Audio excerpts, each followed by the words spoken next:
goddesses of the Europeans were black. They could have chosen their own women, they chose some of their own women, but the most important goddesses were black, not just for the act.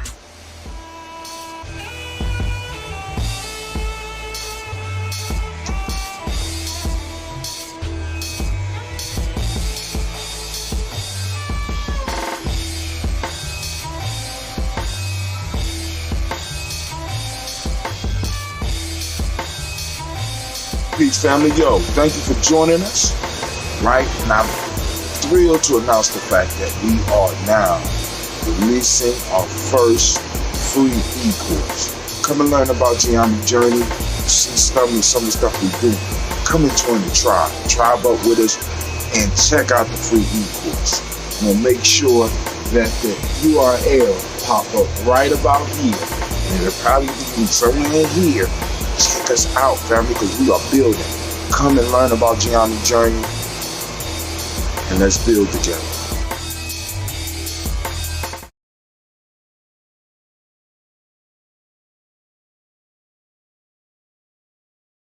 It was later on in history led to profound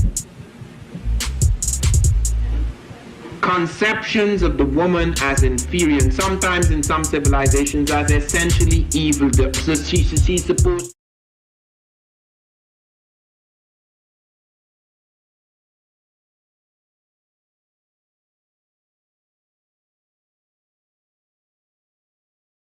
basis. It was a sort of bedrock for a reality that would give the woman greater freedom and power. It is not an accident, therefore, that many of the goddesses of the Europeans were black. They could have chosen their own women, they chose some of their own women, but the most important goddesses were black. Not just for the African now, in the civilization of the Greeks. The Greek was so profoundly affected by the African own women, but the most important goddesses were black. Not just for the African now, in the civilization of the Greek. The Greek was so profoundly affected by the Africans that the goddess of chastity was a black woman, Artemis. The goddess of wisdom was a black woman, Minerva. The goddess of beauty was a black woman, Diana. And many of their great mythological figures which were critical to the vision of history, the history of the Greeks in the Odyssey. The woman who has the power to draw Odysseus and all his crew into her is Circe, who is represented as a black woman with African features on the Greek vases. The woman who helps Jason win the golden fleece is a black woman, Medea. The woman who marries Perseus, the Greek hero, is a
Peace. This is Brother Hot Chill, and this segment is called On Mile 3. Let me say that again. I'm on mile 3, and thoughts hit me when I'm on mile 3. Now, of course, those that's been following the journey know that I have a 360-mile quest. It's a challenge to see if in a year's time, you could cover over 360 miles in your journey towards self. Now, let me make this clear. The workout that we're talking about, I don't want the boring workouts. I don't want the workouts where you ain't having fun and it's all pain and gain. I want you to really get involved with your exercise. I want you to take time during the time that you're doing your quest and really seek answers in your life. When you're running, it gives you time to think about what's going on. When you're doing the rolling, it gives you time to focus on you and how your body moves. It allows you to find your personal rhythm. This is a spiritual quest. Although using physical means, it's a spiritual quest that you can use to, within a year, make major changes in your life. So, come on the quest with me. So, I'm going to be checking in every now and then, giving inspiration, and talking about some of the thoughts that come across my mind as I'm trying to meditate and pray.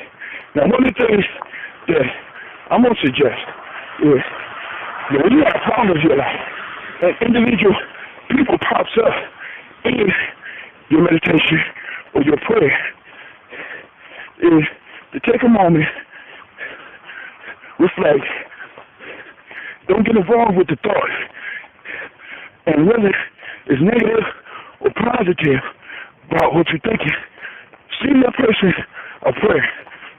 Pray for that person. And pray for yourself to be able to forgive.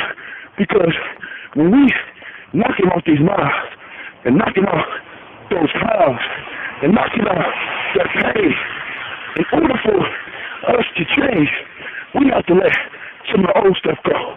All right? So once again, this is Hakim talking to you about the 360-mile quest challenge. You can join me on DiGyeTV.blogspot.com and get your form, fill it out every morning, and check out the data as it grows. And look at your progression. Look at your miles and your time increase each time you add. So, on to my thought of the day. Oh, by the way, my quest is fueled by Oxy Water. Check it out. Oxy Water. Now, here we go. Entitlement.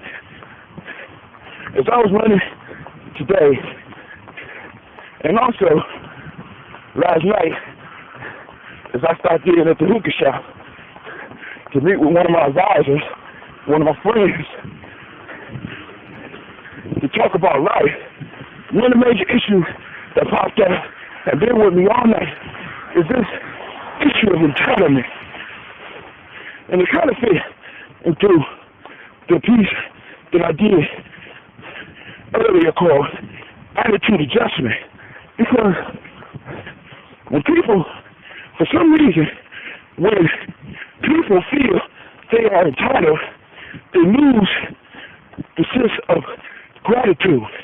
They lose the kindness that human relationships thrive on. And as a matter of fact, I think entitlement may put some people off their path, off their journey, because when you are entitled, you don't have to necessarily work for what you get. You get things free because you deserve it. Or laws say you deserve it, or appearance say you deserve it. So the thing that we are entitled to, and the people that give us the things that we feel we're entitled to, we sometimes take for granted. We don't look at the fact that entitlement is totally a man-made law. It's not necessarily a law that's active in nature. A lion is not entitled to a gazelle. A farmer is not entitled to a good crop. Hell, you're not entitled to another day of life. So to run them all and get entitlements and treat the people, everything you get entitled with, as something not valuable, not only destroys your character, but it destroys the institutions that's providing the entitlements. Now, I think what may even be worse than a person who feel that they are entitled may be the person who feels that they are entitled to give. They have the right to give, even though they don't have the resources or the know-how to give. Now, one of the major entitlement pieces that I'm dealing with is education. Education is from kindergarten to 12th grade an entitlement. Could it be that a lot of our kids, especially ones I'm working with, hopefully some of y'all are working with a different population and can give me hope, but maybe because education is entitled, it's not valued by the children or the parents. Let's go even deeper. How about forgiveness or the love of a parent?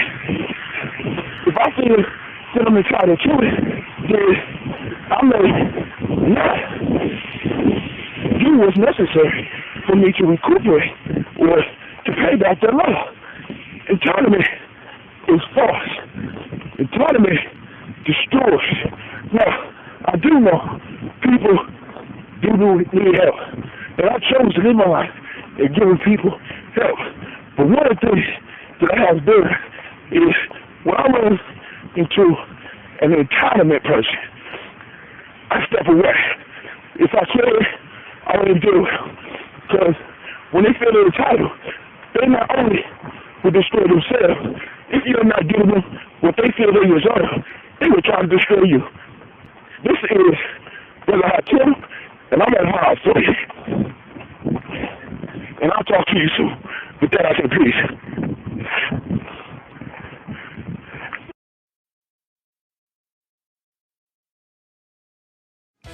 Get out of the old and get into the new at Dutro Ford Lincoln Nissan. When you drive one of our vehicles, you'll discover the thrill that only comes from driving a Dutro vehicle. Why buy at Dutro's Auto? We offer a great selection, quality reputation, and competitive pricing. And our customer satisfaction is second to none.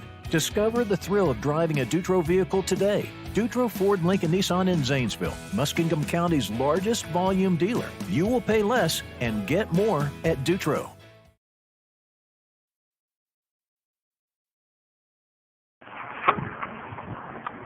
Peace. This is Brother Hakim coming with another installment of On Mile 3. I'm on my third mile, and tonight I'm eating about 6 clicks, or 6 miles for dinner, and I'm chasing it down with a bottle of Oxy water. You know, the journey is fueled by Oxy water. Now, let's get this topic in hand. First off, I'd like to welcome all those who have joined me on the 360-mile Quest Challenge. That's right. I'm getting them in. You know, tomorrow I'm going to look up the health benefits of at least 200 miles a day, or 7 miles a week, or 30 miles a month, and see how big of a difference it can measurably make in a person's life. Not only physically, but of course, I'm always looking at the mental and the spiritual side. So, on to the talk of the day, or in this 3-mile piece. Now, the noise in the background, excuse it, I'm running, and I'm out here Cleveland Avenue. So, listen close. But I do want you to notice this. I'm not as out of breath as I was on my earlier shoots. In a minute, I'm going to do mile 3, just like I was sitting, just like if I was sitting still. But I gotta be dedicated. I gotta be focused.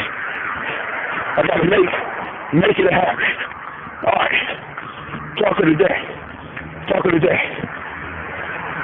Here we go. Now, a while ago, I wrote a blog called Make It Happen. It's a story, and I'm going to get into that. But also, I did a haiku about the economic system. I wrote about the economic system. And then the haiku, I basically said that we no longer was in an economy that needed people to work jobs. We were an economy for entrepreneurs. This economy don't need people looking for jobs. It needs people making jobs. Now this was reinforced today because before I took my run, the financial consultant that be on PBS was on a talk show, and she basically said the same thing. So, I want to talk about that a little bit. And it kind of fits in line with what we've been talking about. The relationships, the attitudes, all that. So, here we go. Now, a while ago I wrote a story called Make It Happen. And the inspiration for that story was Star Trek Enterprise movie, or Star Trek The Next Generation. And you have an order where you have a captain, you have what's called as number one, or the second in command, you have the security officer, then the science officer. You have an order in that thing. And each of those individuals are geniuses. And they work as one body. Now the captain just happened to be the brain.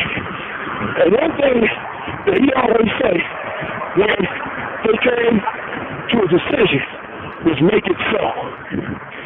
Make it so. In the streets, we say make shit happen. Same concept. And that's the mind state that we have to start producing to get out of this economic slump. We got to make shit happen. Long gone is the time where individual could work 30 years and retire. Long gone is the promise that going to college will make you a success. Long gone all those things. The one thing that's guaranteed is that we're living in a time of turmoil, we're living in a time of change. And those people who have historically benefited, who have historically taken advantage of these type of times, have been entrepreneurs. Now, this is what I want to say. We make shit happen, making it so. A true hustler, and that not to be negative, a true hustler can make shit happen with absolutely nothing. I want you to think about that. A true hustler, no matter how bad the times are, no matter what the government is doing, will always make something happen. Always. Whether it's illegal. And that spirit is what we need to harness here today. Think about this. We got these presidential debates going on. And one of the major issues that I'm hearing about is jobs. Now, I'm not the smartest person in the world, but I know government is not in a position to create jobs. As a matter of fact, all the jobs that the government created drain the economy that they're in. When they create a job, that means they have to raise taxes to pay for that job, which means those people who don't work for the government get to pay higher taxes, which makes life harder for everybody. Now, a true hustler, somebody that makes it so, somebody that makes it happen, don't matter what the government do. So forget what the Democrats are saying, forget what the Republicans are saying, because government can do nothing but lay down basic laws. And mostly the people follow. But a true hustler, regardless of whether interest rates are high or extremely low, regardless of whether the banks are loaded or not, a true hustler makes shit happen. And this is what I'm putting on you. What are you making happen in your life? With this 360-mile challenge quest, you have an opportunity to make shit happen in your life. It ain't nothing but getting up, running a mile. And let me tell you this, while you're running a mile, who knows what problem you're solving in your life?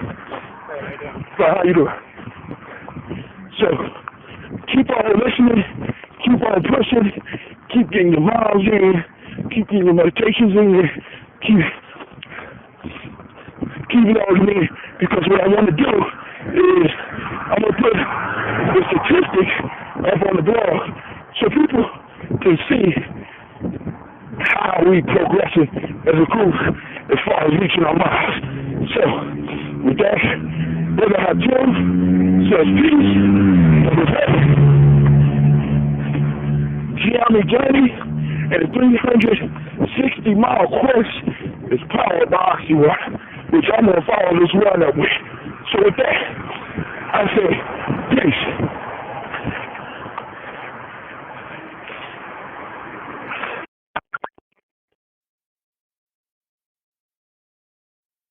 With your yard being your favorite escape these days, don't let mosquitoes ruin the moment. At Orkin, our techs are still hard at work, trained and equipped to serve you during this time. With a customized, science-based treatment plan, we can help keep your yard a safe haven. And now when you sign up for a mosquito service from Orkin with promo code Red Cross, we'll donate $25 to the American Red Cross up to $100,000, supporting critical blood drives throughout the country at a time when blood shortages are widespread. Click the ad to learn more.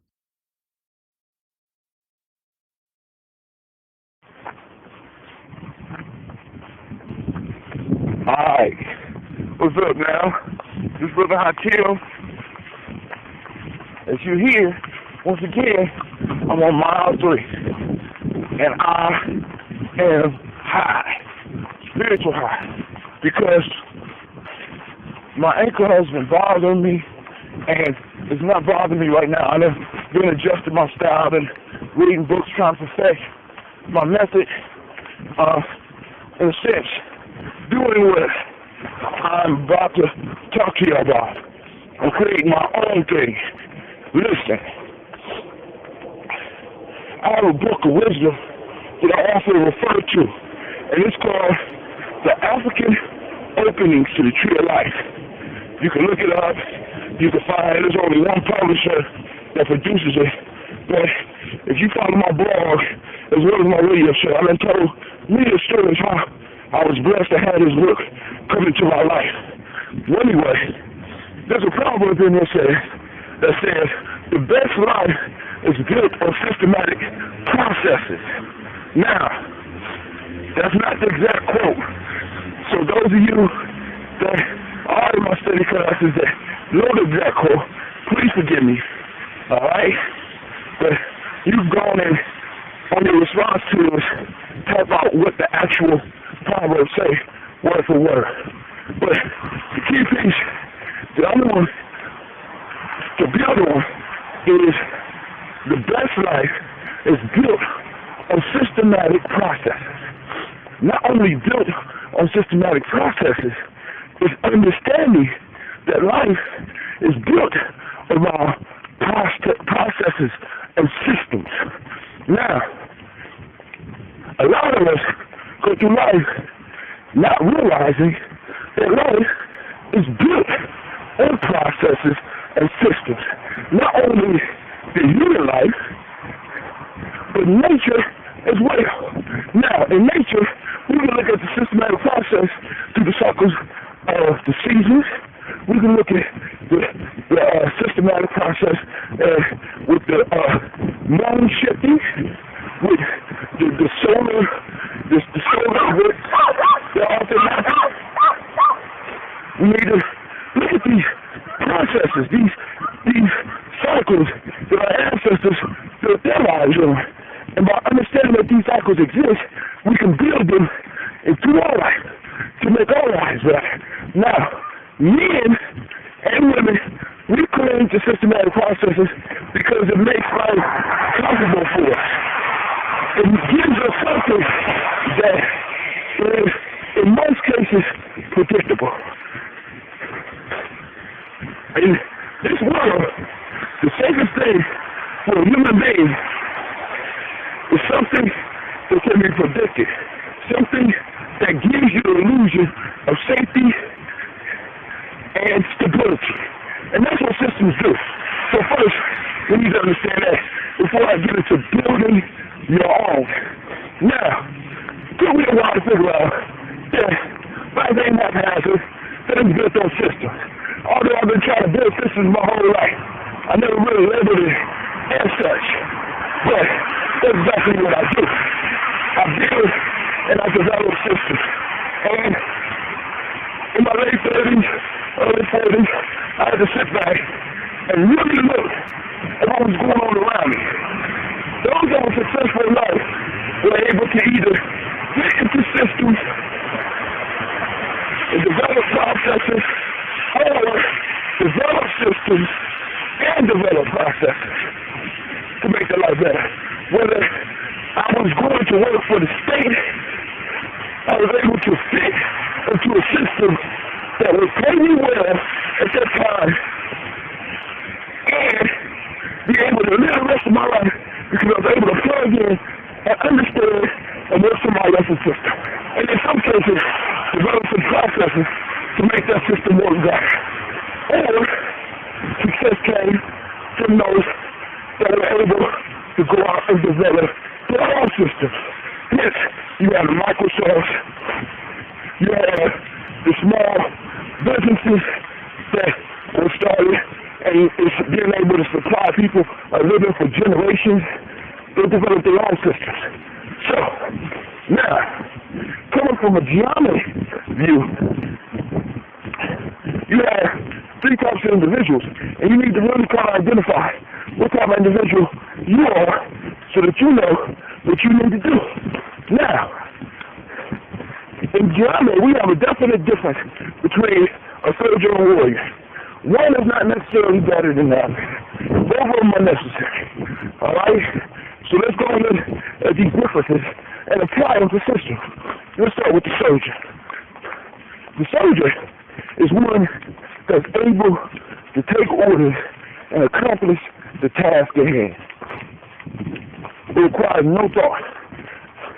Not saying that the soldier can't think, but the soldier understands order, he understands, or she understands systems, and they are able to work with it. As a matter of fact, it makes life comfortable for them. A true soldier, as long as they are in the system, as long as they have order, you can march them to death. Now, so a soldier is an individual. If you are a soldier, you need to recognize that and think, are you totally comfortable with systems? Do you like systems? Do you like other people's systems? That's the most important piece right there. Do you look for security in things? Do you want things to be predictable? And there's nothing wrong with being a soldier. Because I know plenty of soldiers who at my age right now are retired and now are able to travel the world and enjoy themselves. You know what I'm saying? So, if you're a soldier, be clear on that. Understand that. Do you take orders well? If you're a soldier, then you need to embrace that and recognize that and go with the system that you are in. Matter of fact, use it to your highest potential, because by embracing the system, you become more successful. As a matter of fact, you begin to morph into the system and become one of those individuals that eventually will be running the system. You may not bring no change, but you will make that system efficient. You will develop processes to make that system better, and you will help that system grow. Now, the next person is that individual between the soldier and the warrior. This is the individual that could work with systems, but don't necessarily invest everything in systems. They get a job, and they can work that job, but they're always looking for something else. In their private, they may be developing little secret systems of their own, working with little ideas, taking time at the job, creating things for themselves because they can work a system. They understand order. They understand the necessity of systems. They understand the necessity of order, but they don't necessarily like being involved with it all the time. But they appreciate the comfort. They appreciate the stability in the world like we're living in right now. So, there you have the soldier warrior. Last piece is the warrior. Now, the warrior is the individual. I start walking now for those who heard me stop, so I could kind of cool down, have a nice cooling down process, but my ankle is doing fine. But back to the warrior. The warrior is the individual that is able or has a strong desire to be independent, has a strong desire to make their own way, and has a strong desire to create their own system. As a matter of fact, this desire is so strong that it's hard for them to work for others. It's hard for them to work inside the systems.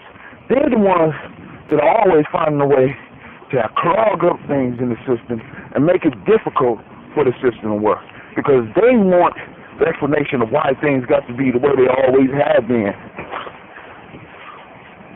These are the individuals that you see just maybe getting a check, not really doing no money. Not doing no work. You know what I'm saying? Laid back. Now, I don't want to confuse this with lazy individuals because we can have a whole other chapter on lazy motherfuckers because that's a whole book right there. That's a whole chapter in my next book, The Lazy Motherfucker. I'm not talking about the lazy motherfucker. I'm talking about the warriors who end up getting caught in the system because they are fearful of stepping out and doing their own thing. Now, so the title of what I'm talking about today is Create Your Own. I'm in several situations where I've been blessed enough to be able to work in the system. I recognize where I'm at. I'm the soldier warrior. I'm able to work in system. I understand system. I understand the necessity of order. But I'm constantly trying to create things for myself. And I'm ready to move out with what I have. And I have done that before. And I will do it again. You know what I'm saying? But what I am talking about today is how helping those warriors out there who feel that they are trapped. Because what starts to happen is warriors start feeling trapped and start doing self-destructive things because they are fearful of getting out and doing their own thing. Warriors, create your own, man. If you can't fit into the system that you are in, create your own system. Create your own thing. Work it to the best of your ability. Because it's better to die with a morsel than to live in the kingdom that's not yours. I'm just being honest. You know, I'm coming from my perspective. I'm just saying, you need to create your own things. Now, I realize that systems are necessary. Now, I don't necessarily agree with what these systems do, but I do understand that systems are necessary because my whole life, when I reflect on it, I've been trying to develop systems.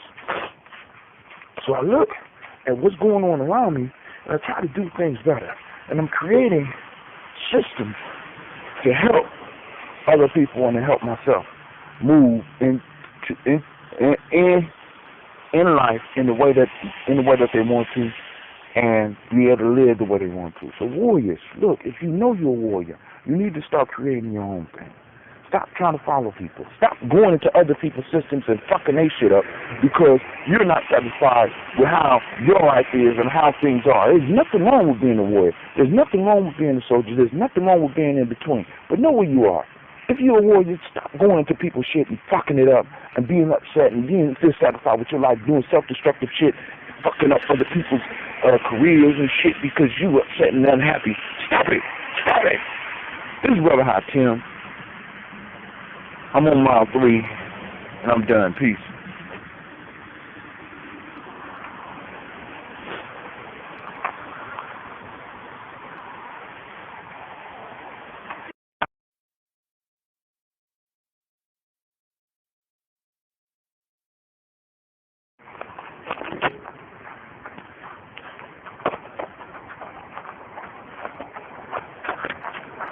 Good morning.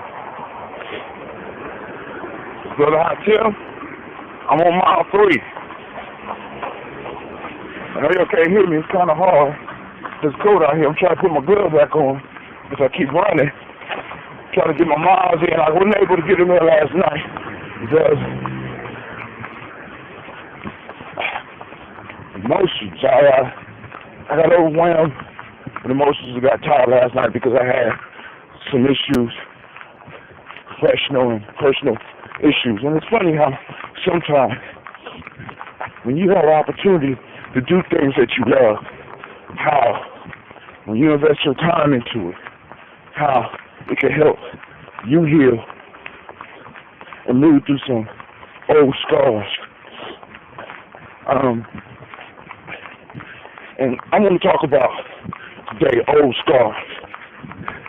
Because sometimes these old scars or old sore bones ache, and because we have learned to numb out the pain or just expect it, we sometimes begin to think that the pain from these old scars is normal. Sort of like when with my ankle. My ankle is old scar for me trying to do a marathon 10 years ago. So I had to figure out what was causing it and how to change it. And I'm still working on it. But it's an old scar. So I could run on it because I could ignore the pain. So I got tired of ignoring the pain and I started looking for a cure for that pain. And I think in many of our lives, we become so used to some of the pains that come from some of these old scars that we don't look at this pain no more. We look right over it. We don't look at the opportunity for healing that comes from these old scars. Working with children sometimes, helping children can help you in this way. A lot of times you see children struggling with things that you struggled with when you was younger. And it brings up those old scars. Same thing with working with adults and helping adults. Sometimes you might see them struggling with something that may bring up some old pains. I'm giving you this challenge. Rather than trying to bury that old pain or ignore that old pain, explore it. Take it back to its root. See if you can either grow from it or eradicate it. Get to the source. Find out what's causing this pain in you. What caused that ache? And work that pain out. Because you may be surprised you may be surprised what may be in there for you. So, I'm keeping it short today. This is Brother Hot Tim. I'm on mile 3. I'm high. Endorphins are flowing through my body. I'm out running up under a full moon. The sun hasn't risen yet. The breath I can see the breath as I run. I'm sweating and it's ice cold out here. And I'm not even feeling it. My body is able to generate enough heat to keep me warm. And that's incredible for me. So for those of you that's out there, go check out the 360-mile challenge. Jump on board. It don't have to be for the beginning of the year. The 360-mile challenge starts the day that you sign up, the day that you start keeping track of your miles. Then you got a year from that day to complete your 360 miles. So, this is Tim. I'm on mile 3, and this is powered by Oxywater. And I'll be talking to you soon. With that, I say peace.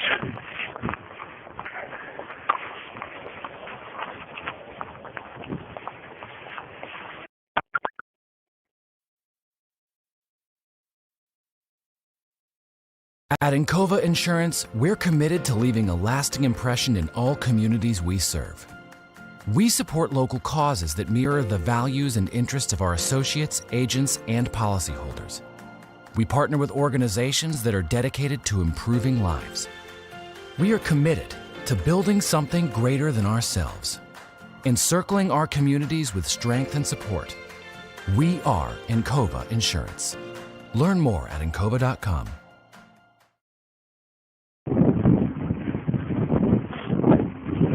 Peace. This is Brother Hatim, and I'm greeting you on mile 3. So, you haven't heard from me for a while. That's cool because I'm staggering how I put these things on the internet anyway. It's taking a little bit of time. Make sure I get it right. Meet the requirements of being on my 3rd mile before I record anything. I'll be getting back to the interview soon, so bear with me. Today, I haven't ran for about 6 days. I was testing out my shoes. I also had the pleasure of going to Civil Reunion. And I didn't know that I was given the Gaylord Thomas Shoes Award, which is a distinct honor for me. Being Gaylord is one of my wisest and best mentors. Now, like I said before, I have truly been blessed with a whole lot of powerful men in my life. But Mr. Thomas talks to this. In the years that I've known him, I have been blessed with, I think this way, this 3rd mile high is going to be useful. Talking about the importance of having good mentors in your life. Seeking them out. As a matter of fact, in my book, Players Pyramid, for those that haven't read the book, there are 7 building blocks and 7 tools. You need all of those in order to build your personal pyramid, which is your symbol for success, your mental symbol for success, your actual plan that you lay out to construct your monument to time, to yourself, to your people, to your success. Whatever it is, you got the 7 blocks and you got the 7 tools. The last tool that you need to be able to master and hang on to is finding yourself a hero. Finding somebody that you can look up to and mold yourself to be like. Now, in using this tool, the major reason for this is, one, when we model ourselves after other people who have been successful in life, and especially successful at what we want to do, those people who have achieved what it is we're seeking have probably made all the mistakes that we may make. So by following up on their tutelage, by sitting at their feet and learning and listening, by reading their books, we may remove past some of the mistakes and be able to accelerate on our path to success. So it's important that each of us find a mentor. Like I have a bunch of them. I have a bunch of people I look up to. But like I said, Mr. Thomas, Thomas is at the top of the heap. So y'all need to, those that's listening, go out and find your mentor. If you can't find him, go to the library. You know what I'm saying? If he dead or she dead, read about him. Read about some of their struggles. Because I'm guaranteed, if you want to mold yourself after him, more than likely, the roadmap is in their life. The roadmap is in their conversation. The roadmap is in It's in their writings. All you have to do is be bold enough to seek it out. I often tell a lot of stories, and a major thing in my story usually is a mentor and mentee relationship. Because I believe that this is something that's really lacking nowadays, especially, let me say this, from what I see in my community. I inspire kids to find their leader, their hero, their guide, their mentor, also especially to adults. So, your goal today is to use tool number 7 and get out and find a hero. But I want to warn you about finding yourself a hero, finding yourself a mentor. When I talk about the tool in the book, I stress the point that we always got to understand and remember that our mentors, our heroes, are also human. So for us to be dealing with them and expect them not to make mistakes is asinine on our part. Everything makes mistakes. Actually, I honestly believe that's the perfection in life. We're looking for individuals who have made no mistakes. So my question is this: if an individual has made no mistakes in life, what does he have to teach you? If he has never experienced the pain of failure, he has never experienced the pain of making the wrong choice, if he has never experienced the pain of picking the wrong person to trust, if he has never been betrayed, if he has never did anything negative, my question to you is, what in the hell can he teach you? Or she teach you? If they have no wrongs, if they have no struggles, they have absolutely nothing to share with you. It's the struggles on this journey that make us who we are. It's the struggles that move us towards being the best that we can be. If there's no struggle, there's no need to improve. If everything is easy and come easy to you, there's no need for you to get better.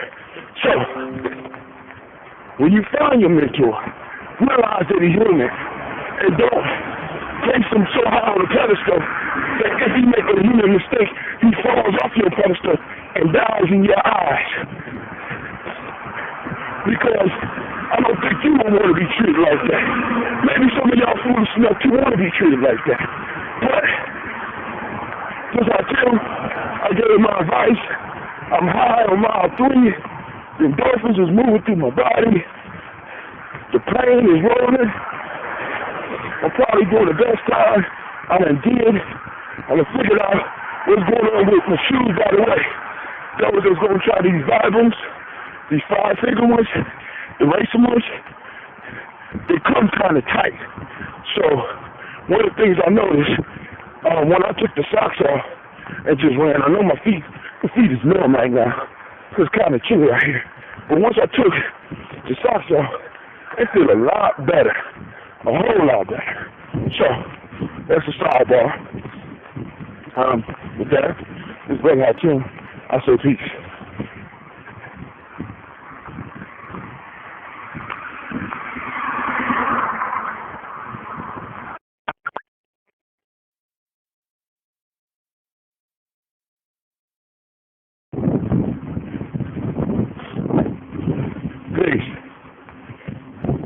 This is Brother Hakeem, and I'm greeting you on mile 3.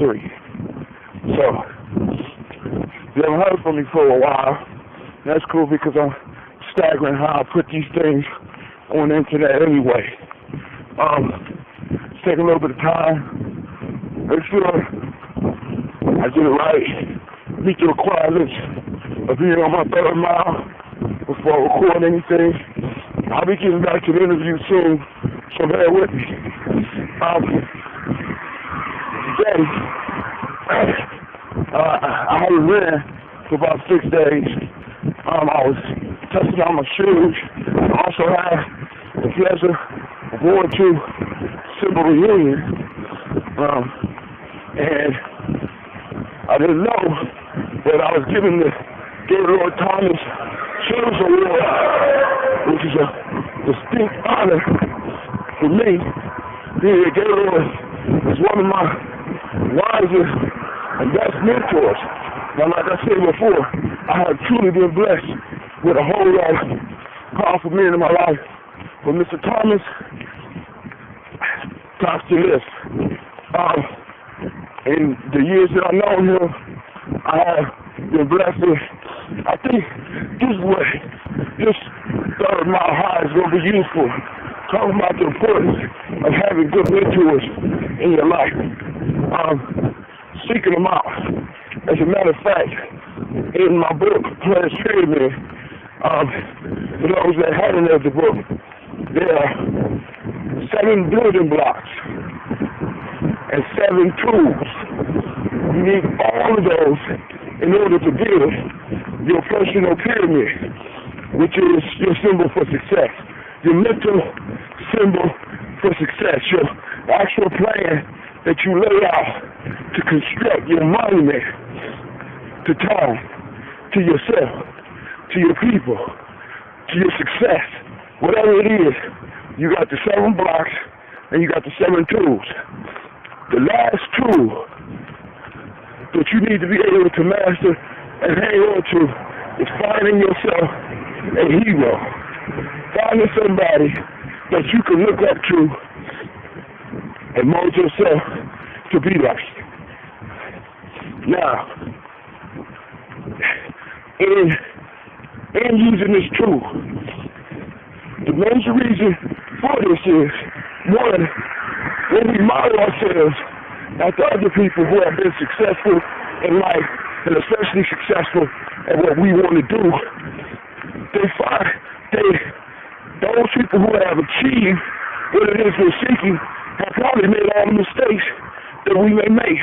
So by following up on their tutelage, by sitting at their feet and learning and listening, by reading their books, we may remove past some of the mistakes and be able to accelerate on our path to success. So it's important that each of us find a mentor. Like I have a bunch of them. I have a bunch of people I look up to. But like I said, Mr. Thomas, Lord Thomas is at the top of the heap. So y'all need to, those that's listening, go out and find your mentor. If you can't find him, go to the library. You know what I'm saying? If he dead or she dead, read about him.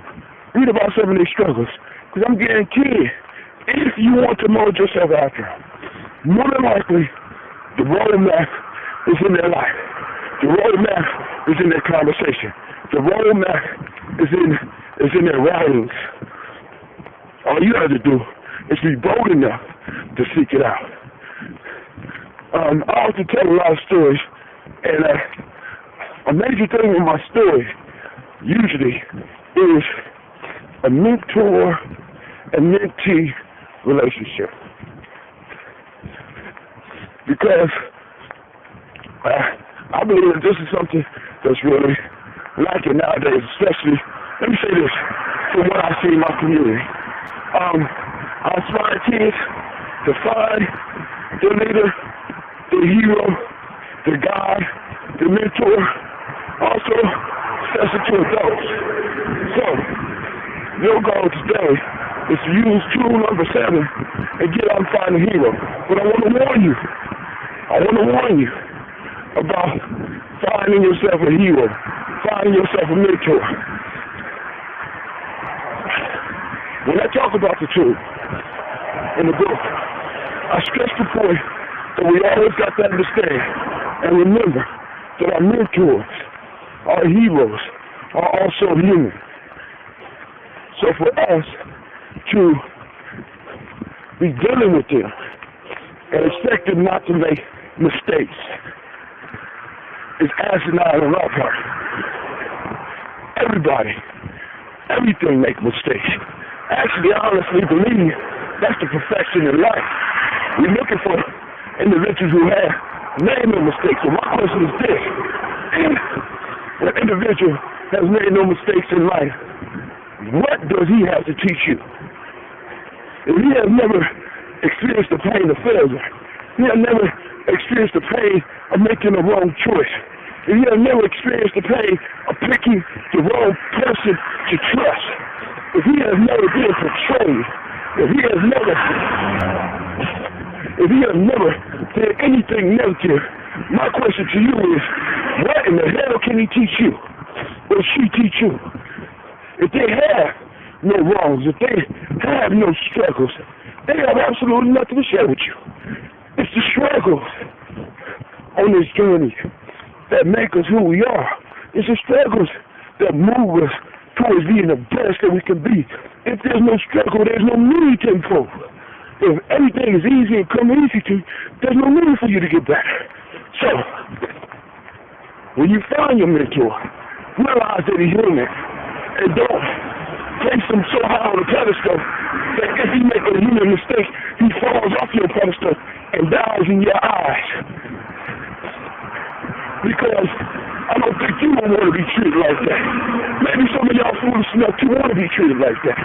But, just like you, I gave my advice.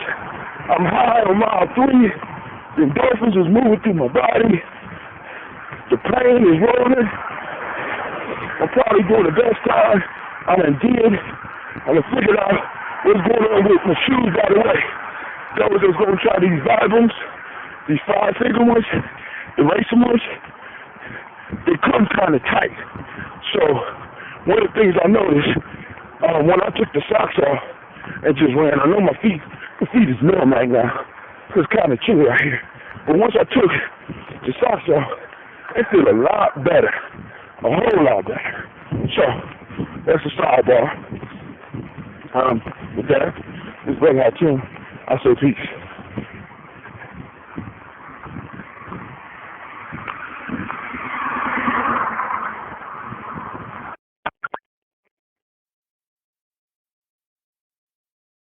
Community was just hands down. That was our choice. It was a no-brainer. It's like a friendship thing to me. It makes it so nice dealing with people that have the same values as you. I feel that Community Bank does care about not only my business, but me personally. Community Bank still has enough power, but small enough to have personal touch.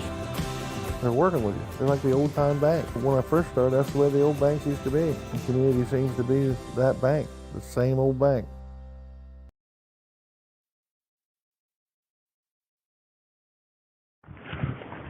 Please, I'm back. I'm trying to figure out the technology, so please forgive me. And this is killing my time on my run. I'm trying to hit that 5 miles. But take the time. This is powered by Oxywater. And like I said, I got a new device I'm using. I'm trying a water pack. Carry 1.5 liters of water. Help me as far as my runs. Keep my melodious voice sounding good. You know how it go. Anyway, you know how we do. But now, on to that. I need for some of you that's listening to go on and sign up for the 360-mile quest.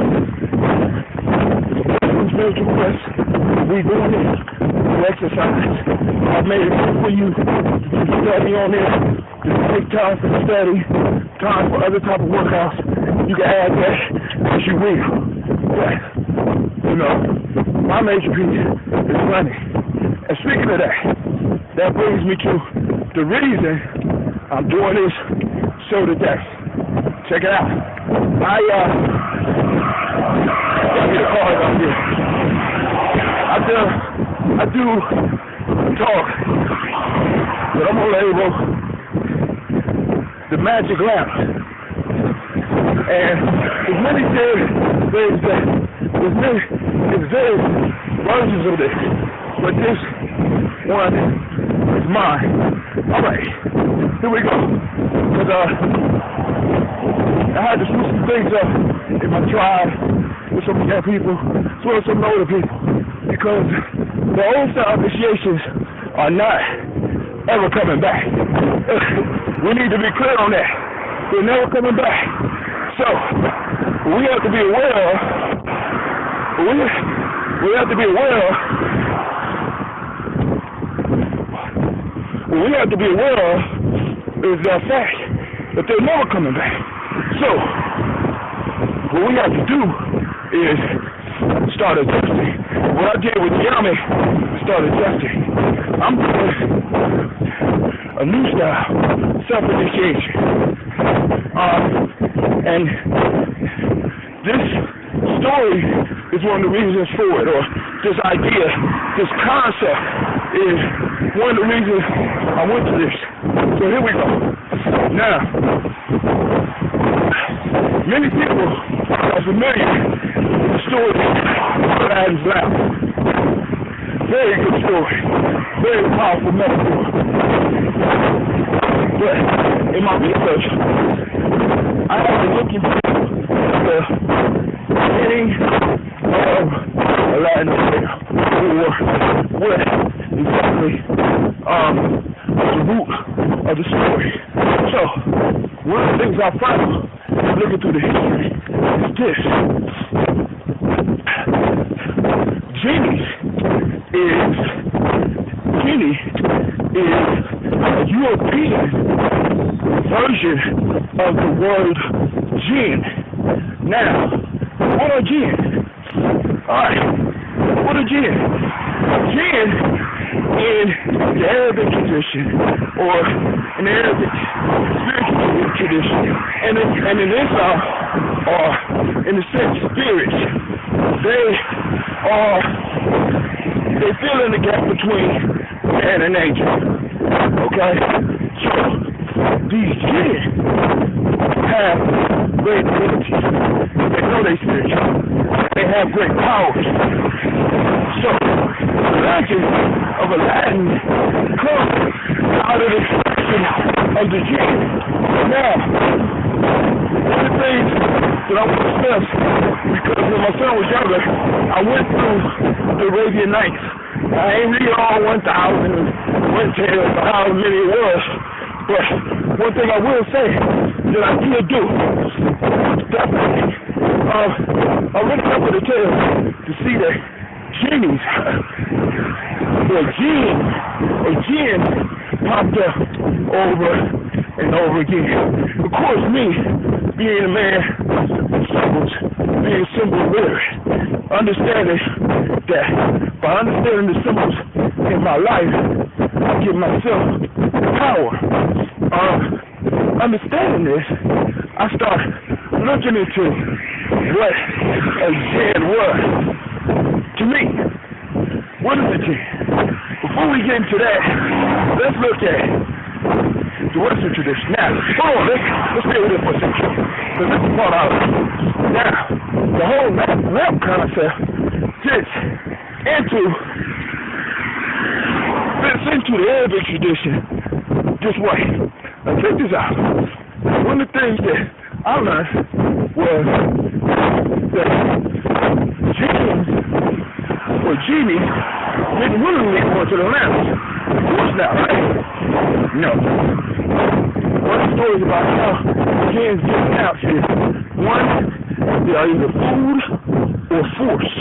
Now, one of the major forces that used to put jinns in battles was Solomon, because along with the wisdom that Solomon got, they say, legend says that Solomon had power over everything, because as our ancient ancestors named, or our ancient ancestors said a long time ago, he knew their names.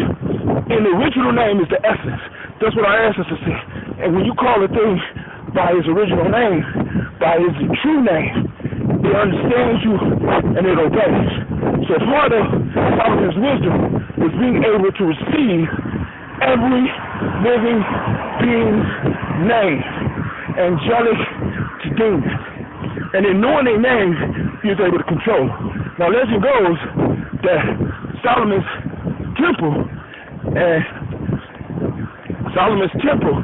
was supposedly not built by men, but built by angels, jinn, and demons. And the ones especially the jinn that didn't listen, that wanted to rebel against Solomon. Solomon would seal them into a lamp with his wings. He would take them, force them into a lamp by uttering their names, saying his command, sealing them in the jar, leaving them there for eternity, and making certain rules that they had to follow to get out. That's how we get the wish. When somebody released them, it was a tradition for them to grant that person's wish. Now let's skip to the Western tradition.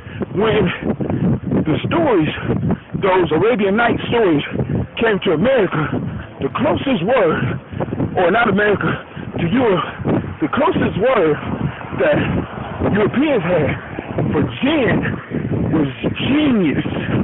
What is genius? Now, this is where we get to the power of this thing. Genius. What is genius? In ancient traditions, in European traditions, especially the Romans, a genius was the spirit that a human being was born with. And when you aligned yourself up with the spirit that lied in you, you became very wise. You became very good at a certain skill that your genius was, in a sense, put here to do. So genius was a spirit, and that was the closest word that they had to jinn. And you don't need to get no closer than that. So when we go back and we look at this genie, this lamp, and the concept of a spiritual being trapped inside of a lamp, it starts to make a little bit more sense symbolically for us. The story is layered. One, for children. Two, for immature adults. Three, for the spiritual wise. Now, here's the secret. The genie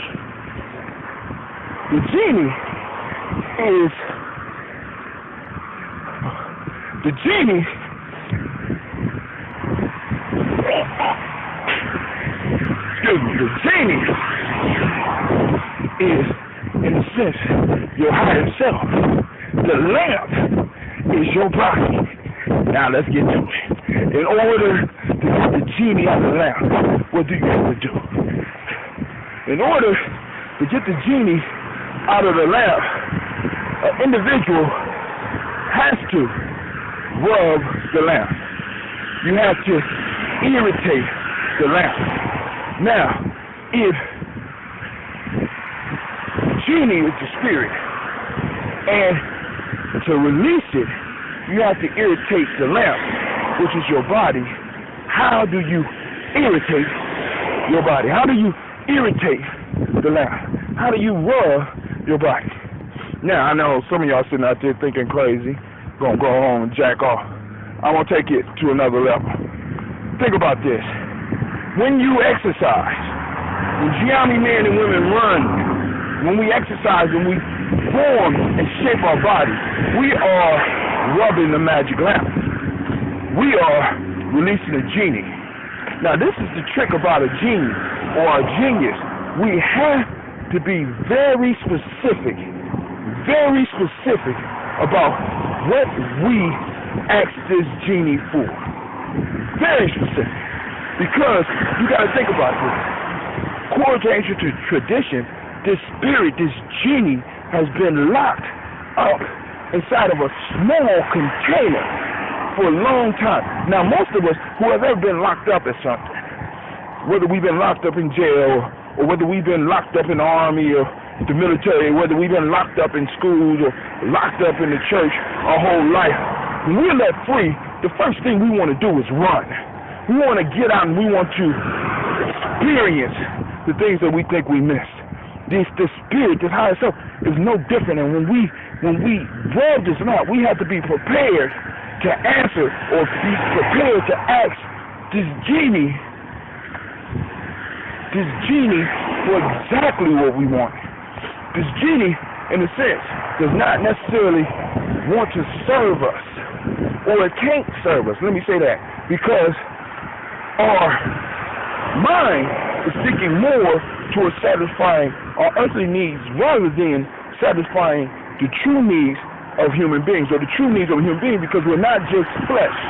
There's other parts of it. So when I ask for something from my genie, from that spirit within, from that higher power that lies within me, when I ask for it, oftentimes it will backfire. You see this over and over again in these Aladdin stories, where an individual makes a wish, and over again, the wish backfires on them because they didn't act properly.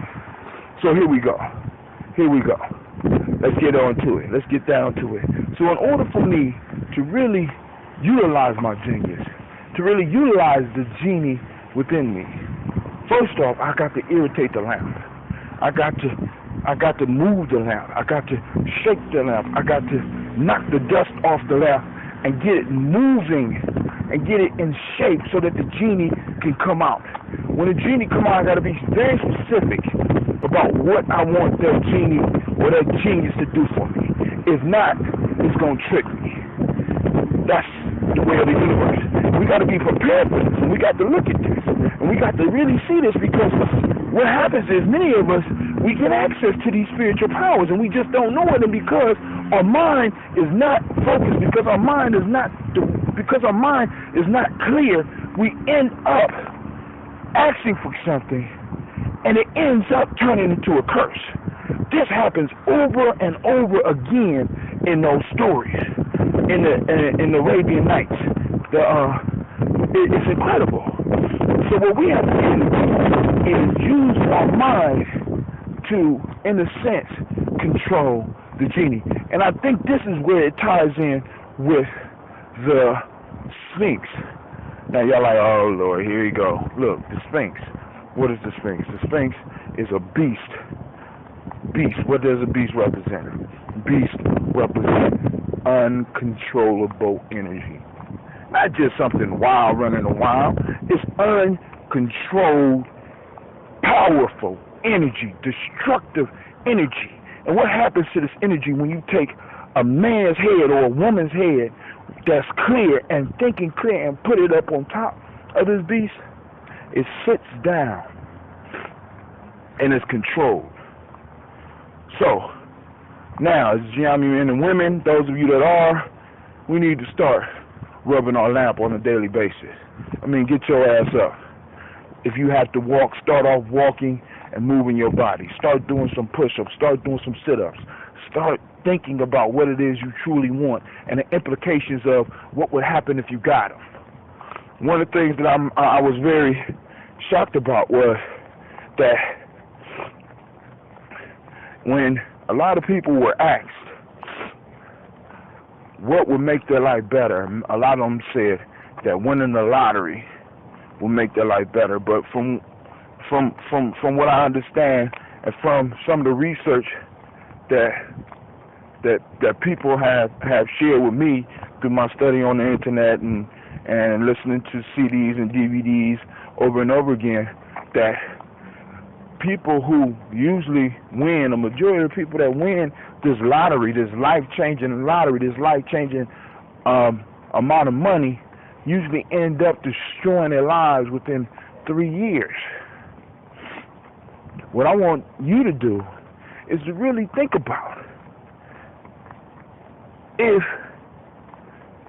you received what it is you think will make your life better, how would your life truly turn out? Don't just think with your passions. Don't just think with your pockets or your dick or your other sexual organs or whatever. Don't just think with that. I want you to really, really walk it through in your mind. If you was to receive what it was that you were asking for in your present state, would it work out for the best for you? So, get up, rub that lamp. Get up, irritate that lamp. Force that genius out. Force that genie out. Force that higher self out. And you get more than 3 wishes. You receive much more than 3 wishes. once you have this power working with you, working hand in hand with you, you'll be surprised. This power goes by many different names, and all you got to do is just go and get it. All right. This is Brother Tim. I'd like to thank you for your time. This is on mile 3. Yes, I'm walking right now because I completed my 5 miles, and I'm going to look at my meter back here. It's going to tell me what my time was, but hopefully I see some of y'all out there to support. Those that are interested in more information, check out my blog at geometryjourney.blogspot.com. Thank you for listening to the Spreaker. I wish I could put it up live, but with that, I say peace.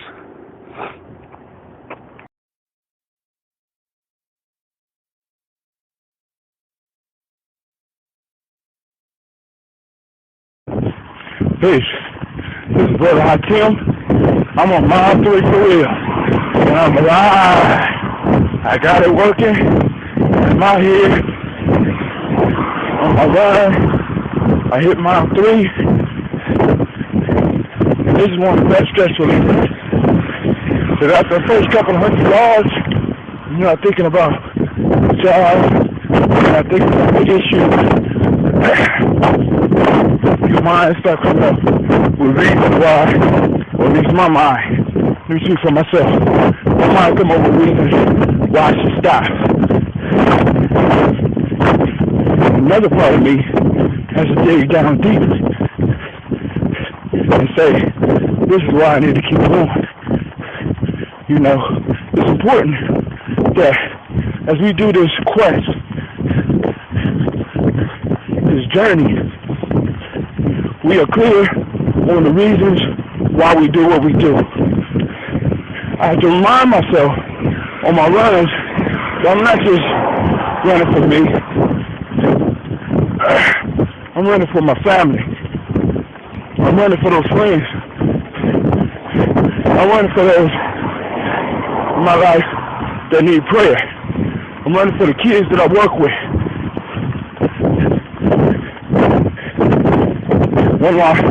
One of my favorite proverbs says,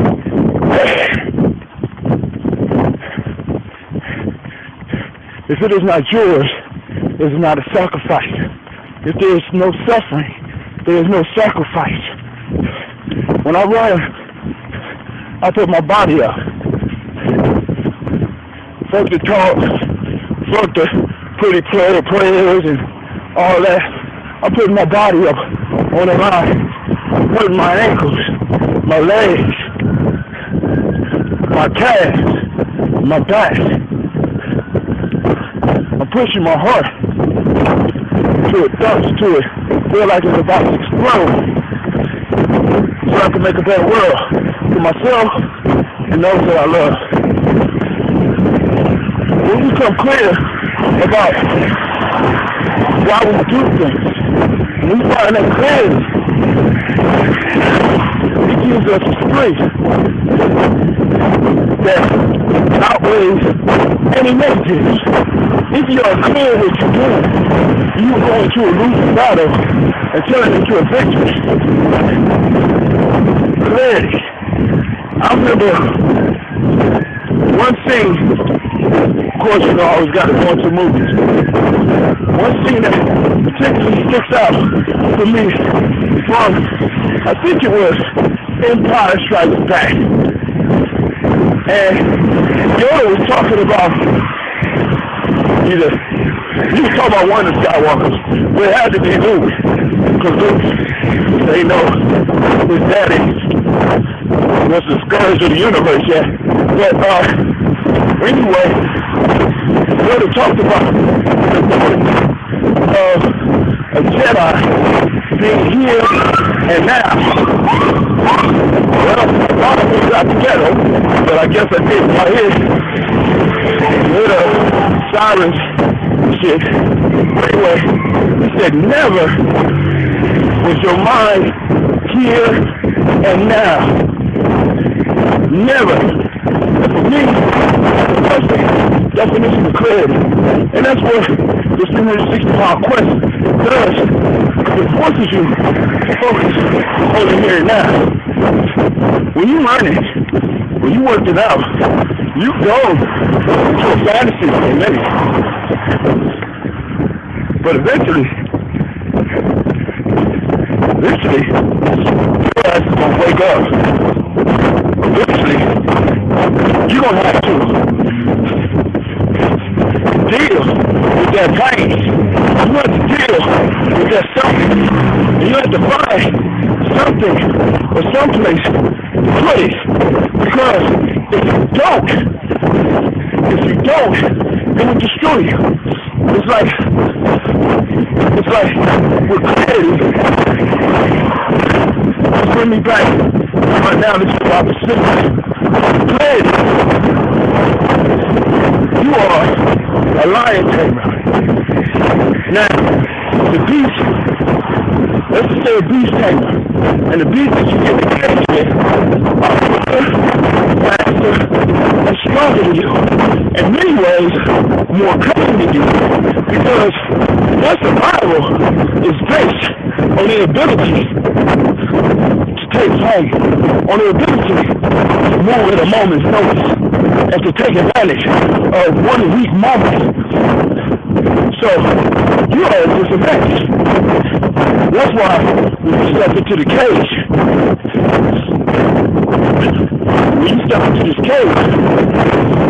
this journey, this quest, you start pushing yourself. Where you on my 160-mile quest, doing some of the other brothers, doing some other things. When you step into that cage, that beast will destroy you. Will that beast be your personal sorrow, your personal anger, your personal pain? All those things are beasts, and you need to be able to tame them. Now, but I just don't want to dwell on the negatives, because the positive beast will throw you into a creek and destroy you as well, because they are beasts too. One of the key lessons that I was able to get from the African Openness to the Tree of Life, and I'm sharing this with you, it's one of the most powerful books that I have been blessed to read, and I suggest that everyone in my circle read it, and everyone that's listening to the show should try to get a copy of it. I will put it up on my site and also for sale, but in there, the way the ancestors play with the words is marvelous, because that's where I started discovering about the art of layers, because every time I read that book, whatever phase I'm in my life, I get something different. I could be having a major problem. Sit down, open that book, solution come from a proverb that I didn't understand 2 years before that. This book has been in my life for over 20 years and has never, ever failed me. But one of the things that I learned from it was looking at the language that was spoken. Now, in there's a piece that talks about the unbalanced passions being an enemy to consciousness. The unbalanced passions being an enemy to consciousness. Now, going back to the beast, and you entering the cage, and you trying to tame your beast, trying to tame your addictions, trying to tame your anger, trying to tame your pain, trying to tame your joy, trying to tame your pleasure, trying to tame those things that make us smile as well as smile. Because the key words speak of in the book that African Tree of Life is unbalanced passions. So that means the passions themselves are not bad. What it means is when they are unbalanced, they become dangerous. So all of the passions that we have, if they are in our life, and they are unbalanced. They are dangerous, very dangerous.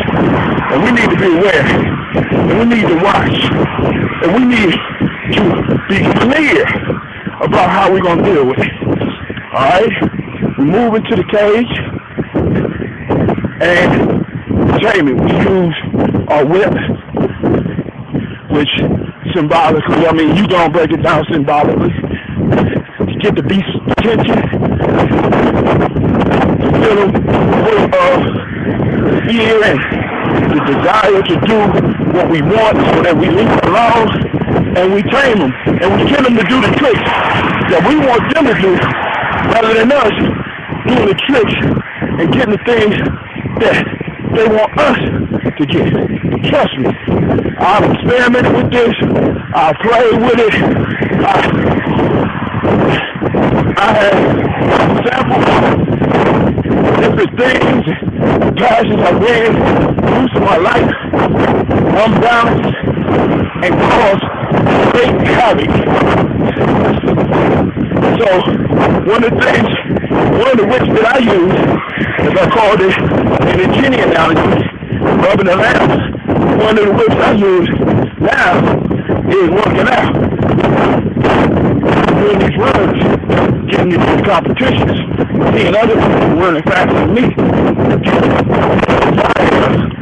I might be able to do it a minute faster, so I might be able to come first in the race of two.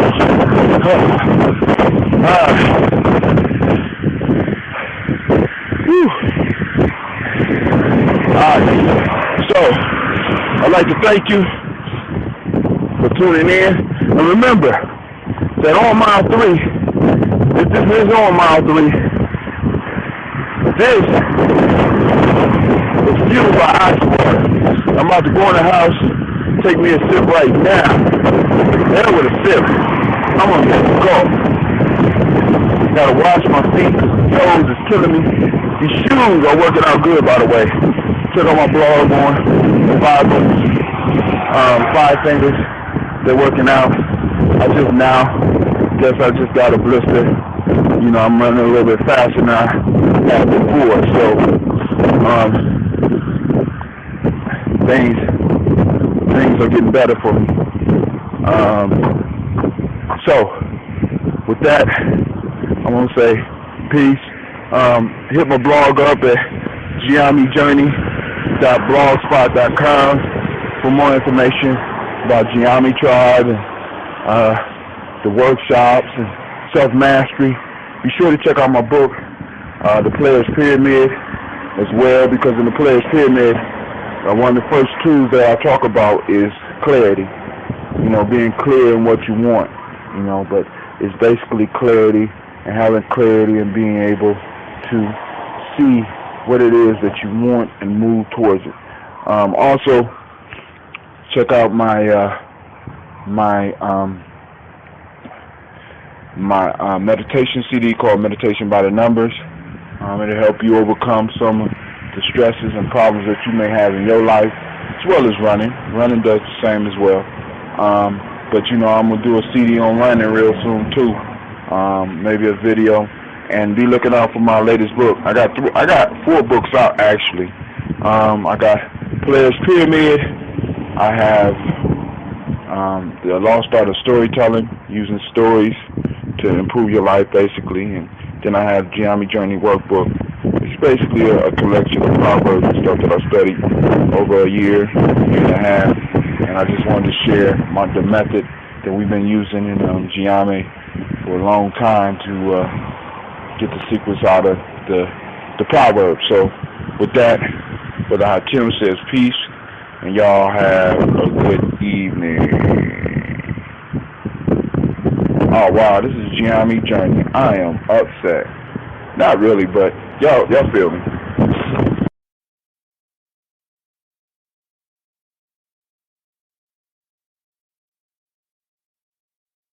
Community was just hands down. That was our choice. It was a no-brainer. It's like a friendship thing to me. It makes it so nice dealing with people that have the same values as you. I feel that Community Bank does care about not only my business, but me personally. Community Bank still has enough power, but small enough to have personal touch. They're working with you. They're like the old-time bank. When I first started, that's the way the old banks used to be. And Community seems to be that bank, the same old bank. Peace, this brother Tim. I'm up here at the Shisha Lounge, chilling. Once again, GNJ journey is back up and moving. I ain't did nothing in a while. I've been on doing my mouth shit because I've been running. But I had an opportunity to interview one of my brothers. And of course, you know, on GNJ journey, I try to bring you uplifting information. And this is one brother who I have watched throughout his life strive to do things for himself as well as his family to make things better. I'm gonna allow him. Well, I know him as DeMar. He's a hip hop artist. One of the true ones that's out there that's out moving his own units and stuff like that. And I want to pick his mind of success. And hopefully he'll be wise enough and ain't hating to learn to use his shit to help you as well as support his shit. So, or some of the projects that things you're working on. Okay, my name is DeMar Faust. I'm originally from the Bronx, but I've been in Columbus since I was a child. I've been doing my music thing for a little while now. I got a video on YouTube called I Feel Like that I'm pushing right now. I got a project in the street called Deadly Save. I dropped in 2010. I'm on a long list of projects like from Columbus artists and a couple others, you know what I'm saying, outside of the state. But I've done my, mostly I've gotten everything at home. So, you know what I mean? We got our own industry here, so I'm supporting our industry, you know what I'm saying? All right, you mentioned dinner in the movie. Dinner in the movie. 5,000. You moved 5,000 yourself. I mean, it wasn't exactly by myself, me and two other people. Y'all moved 5 straight and using the internet. Yeah, and using the internet. And what about we took about 5 months, 6 months. That's spectacular, man. What was some of the techniques that you used? Like, well, you know what I'm saying. Like the thing is with music, like everybody's really trying to break into the entertainment industry. I had to, approach things differently because, like, one, everybody was like mostly doing internet sales, doing internet stuff. Nobody really putting nothing on the streets, especially the streets of Columbus. So at that time, it was just a broad, open. The only other person that probably was doing anything on the street level was Rock. But there was nobody else out moving. Everybody trying to do internet stuff and dropping stuff on that piff and this and that and this and the third. I said, well, I'm going to get back to the streets. But like on the internet, you're a faceless person. I'm a faceless person telling you to get my mixtape. Well, when we're on the street, it's a different thing because I have to approach you and get to know you. You know what I'm saying? I have to, some kind of vulnerability there. You know what I'm saying? It's like if I see you, I just stop you in the middle of the street and you're going to just talk to me. You know what I'm saying? I'm like, hey, how you doing? My name is DeMar. You know what I mean? I got to see, for you to want to buy it, you know what I'm saying? I have to be saying something. Like, we have to build, like, even if it's just that quick, we're building a relationship. You know what I'm saying? That fast. Because, like, I had so many people buy the CD and they came back and was like, damn, bro, like, you know what I'm saying? I like your music. You know what I mean? So just kind of spread like wildfire. That's hot. So you said that one of the secrets, because we ain't been is that one of the secrets was building relationships with people. So you looked at them a little bit deeper than just customers. Yeah, nah, they're not customers. It's a person that says, like, okay, say for instance, like food. Food, you have to buy food, you know what I'm saying, because you have to survive. But I don't look at you like that if you're buying my music. You're deciding to give me a and spend your money on somebody that you've never heard their stuff before. So it's a different thing. You're not a customer. I have to basically kind of almost hustle you a little bit. You know what I'm saying? Get you to believe that my product is worth the X amount of dollars that I'm asking you, and you willing to take a chance and buy that from me. So we have to, you know what I'm saying? That's a major key, building those relationships. Hey, I'm about to get out on the street with my books now. You done motivated me and shit. So now,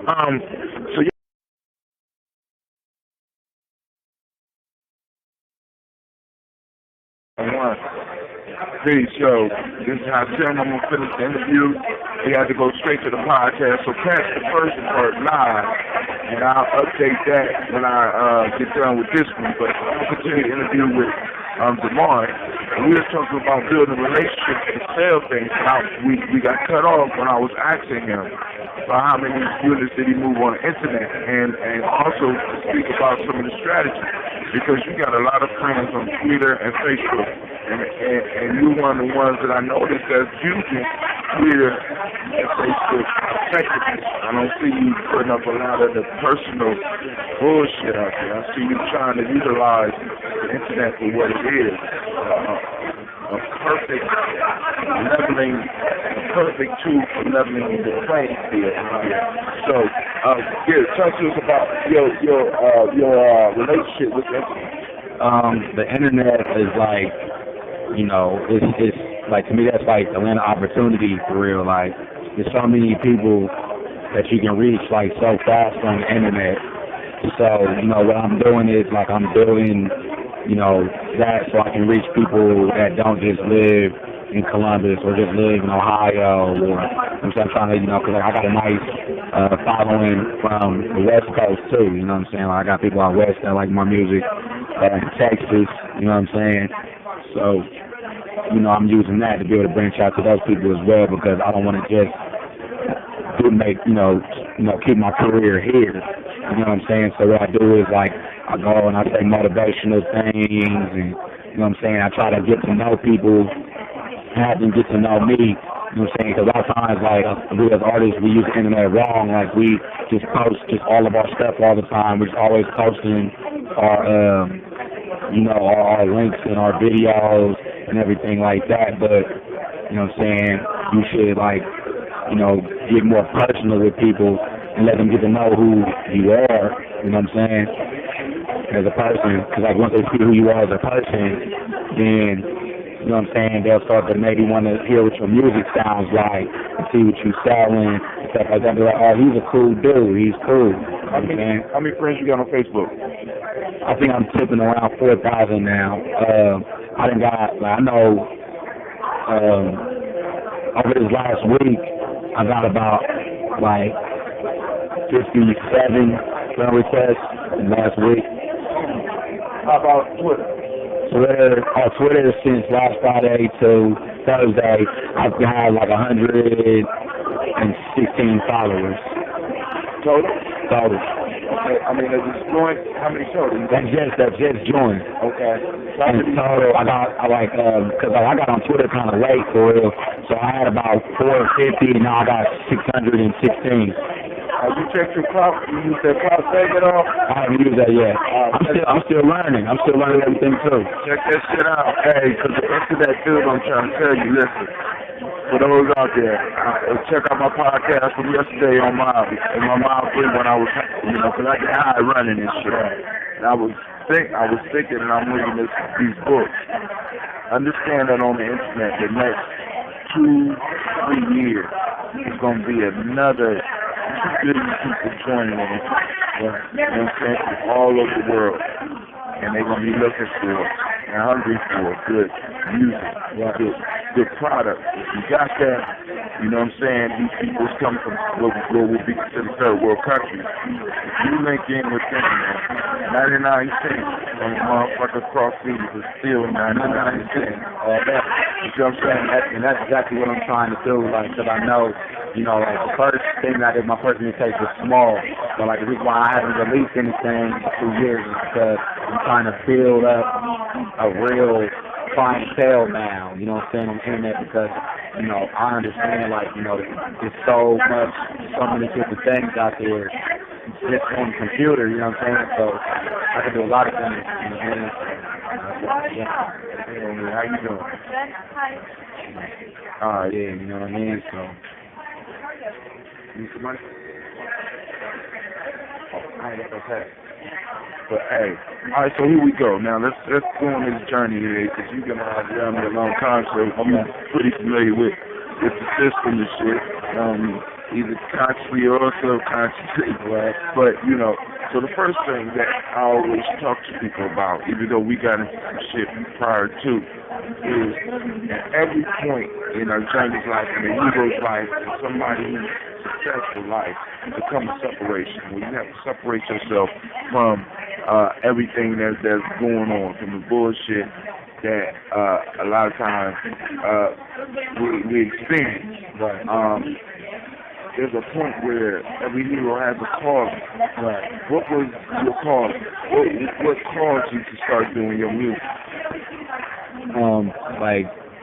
I've been around rappers for like maybe from my senior year in high school on to when I really started actually rapping for real, wanting to really do hip hop music as a career. So at first it was kind of a thing that was more recreation, but when my brother Jamal got murdered, it kind of showed me okay, life, one, you never know when life is going to be taken away from you. It can happen at any given time, you know what I'm saying? And it just kind of hit me damn, I ain't got nothing to lose, you know what I'm saying? I'm going to live and I'm going to die, so I'm going to do what I want with my, I'm at least, I want to die and know that I didn't try to live out what I wanted to really do with my life, you know what I'm saying? So your call came after a dear friend was murdered. Now, in a sense, you had to wrestle with your mortality, the fact that you might not be around too much longer. Right. You know what I'm saying? Because there's never no telling. You know what I'm saying? People, you don't got to be doing nothing bad to get your number called. You know what I'm saying? It just happens. You know what I'm saying? So I was just I can't.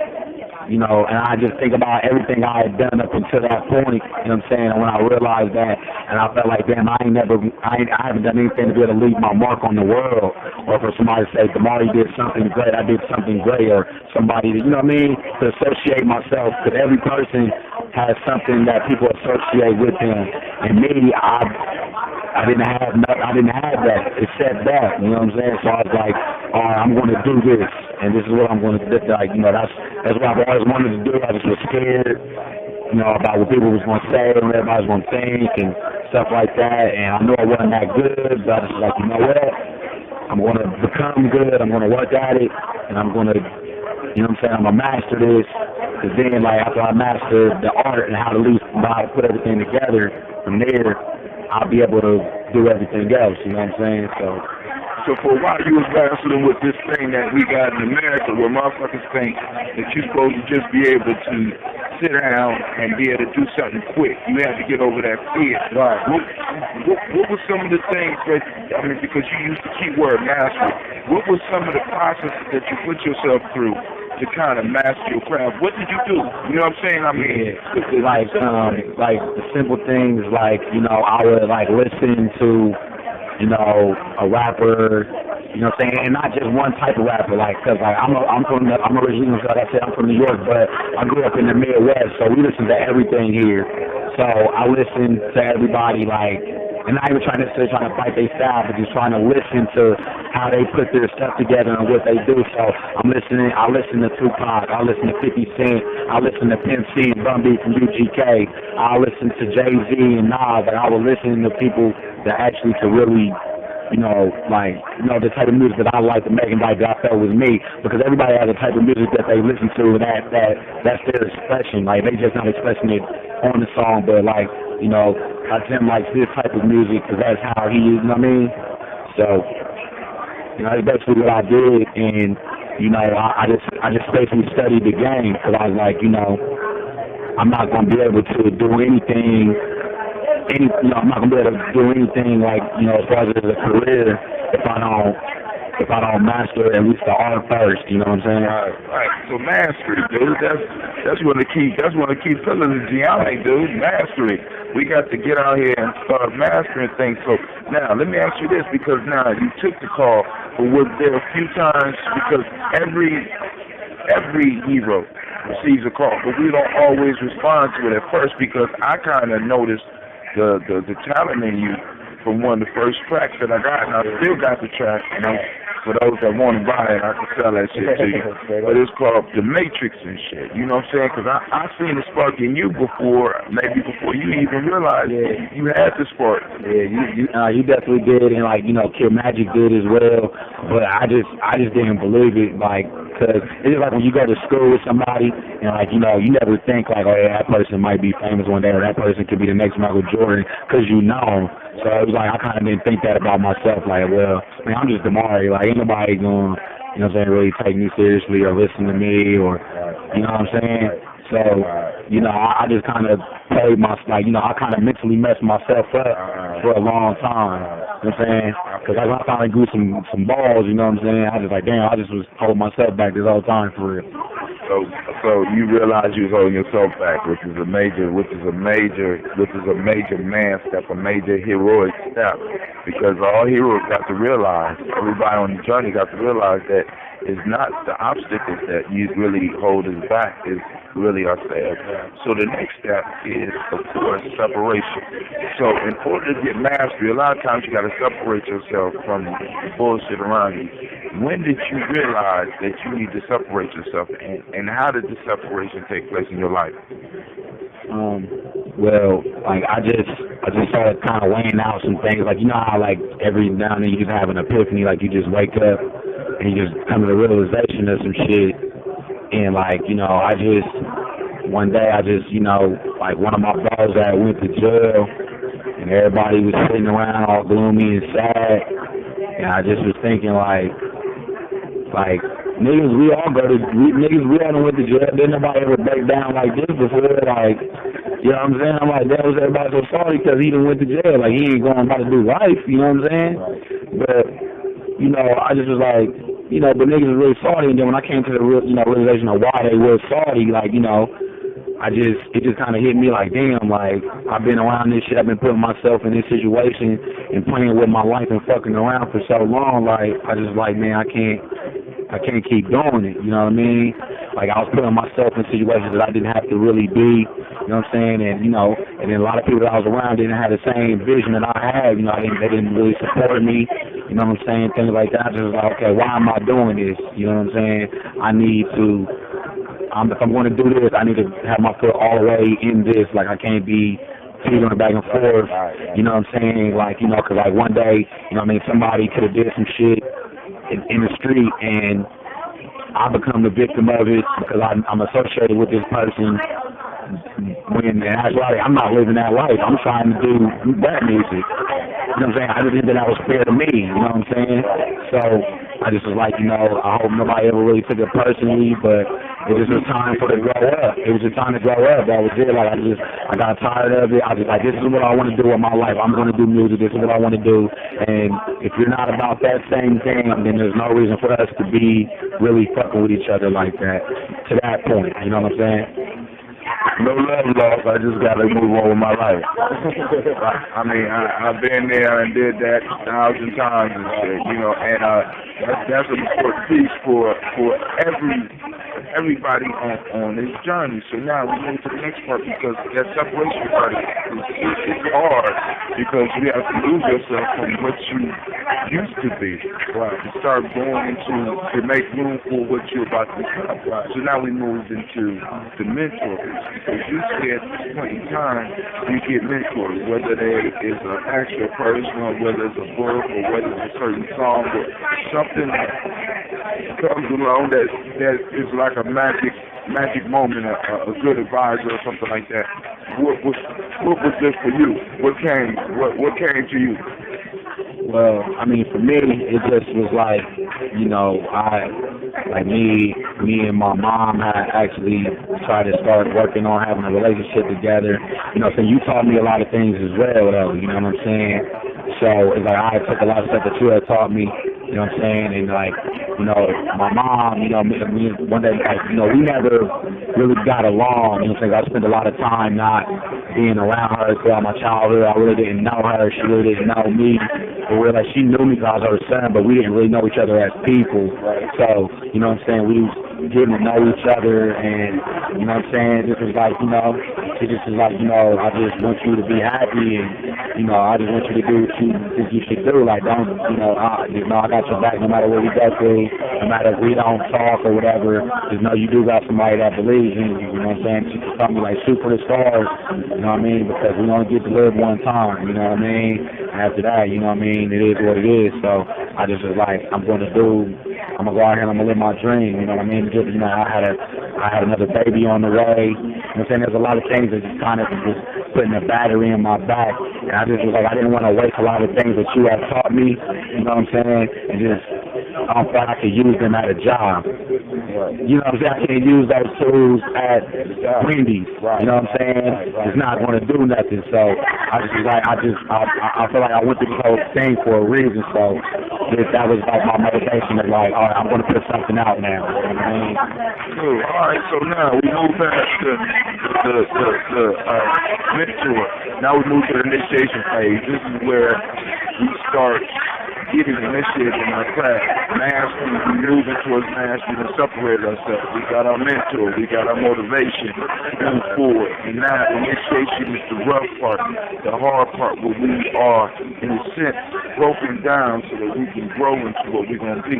Can you give us a small description of your personal initiation and some of the lessons that came out of it? Okay. My initiation is kind of crazy. Okay. You know what I'm saying?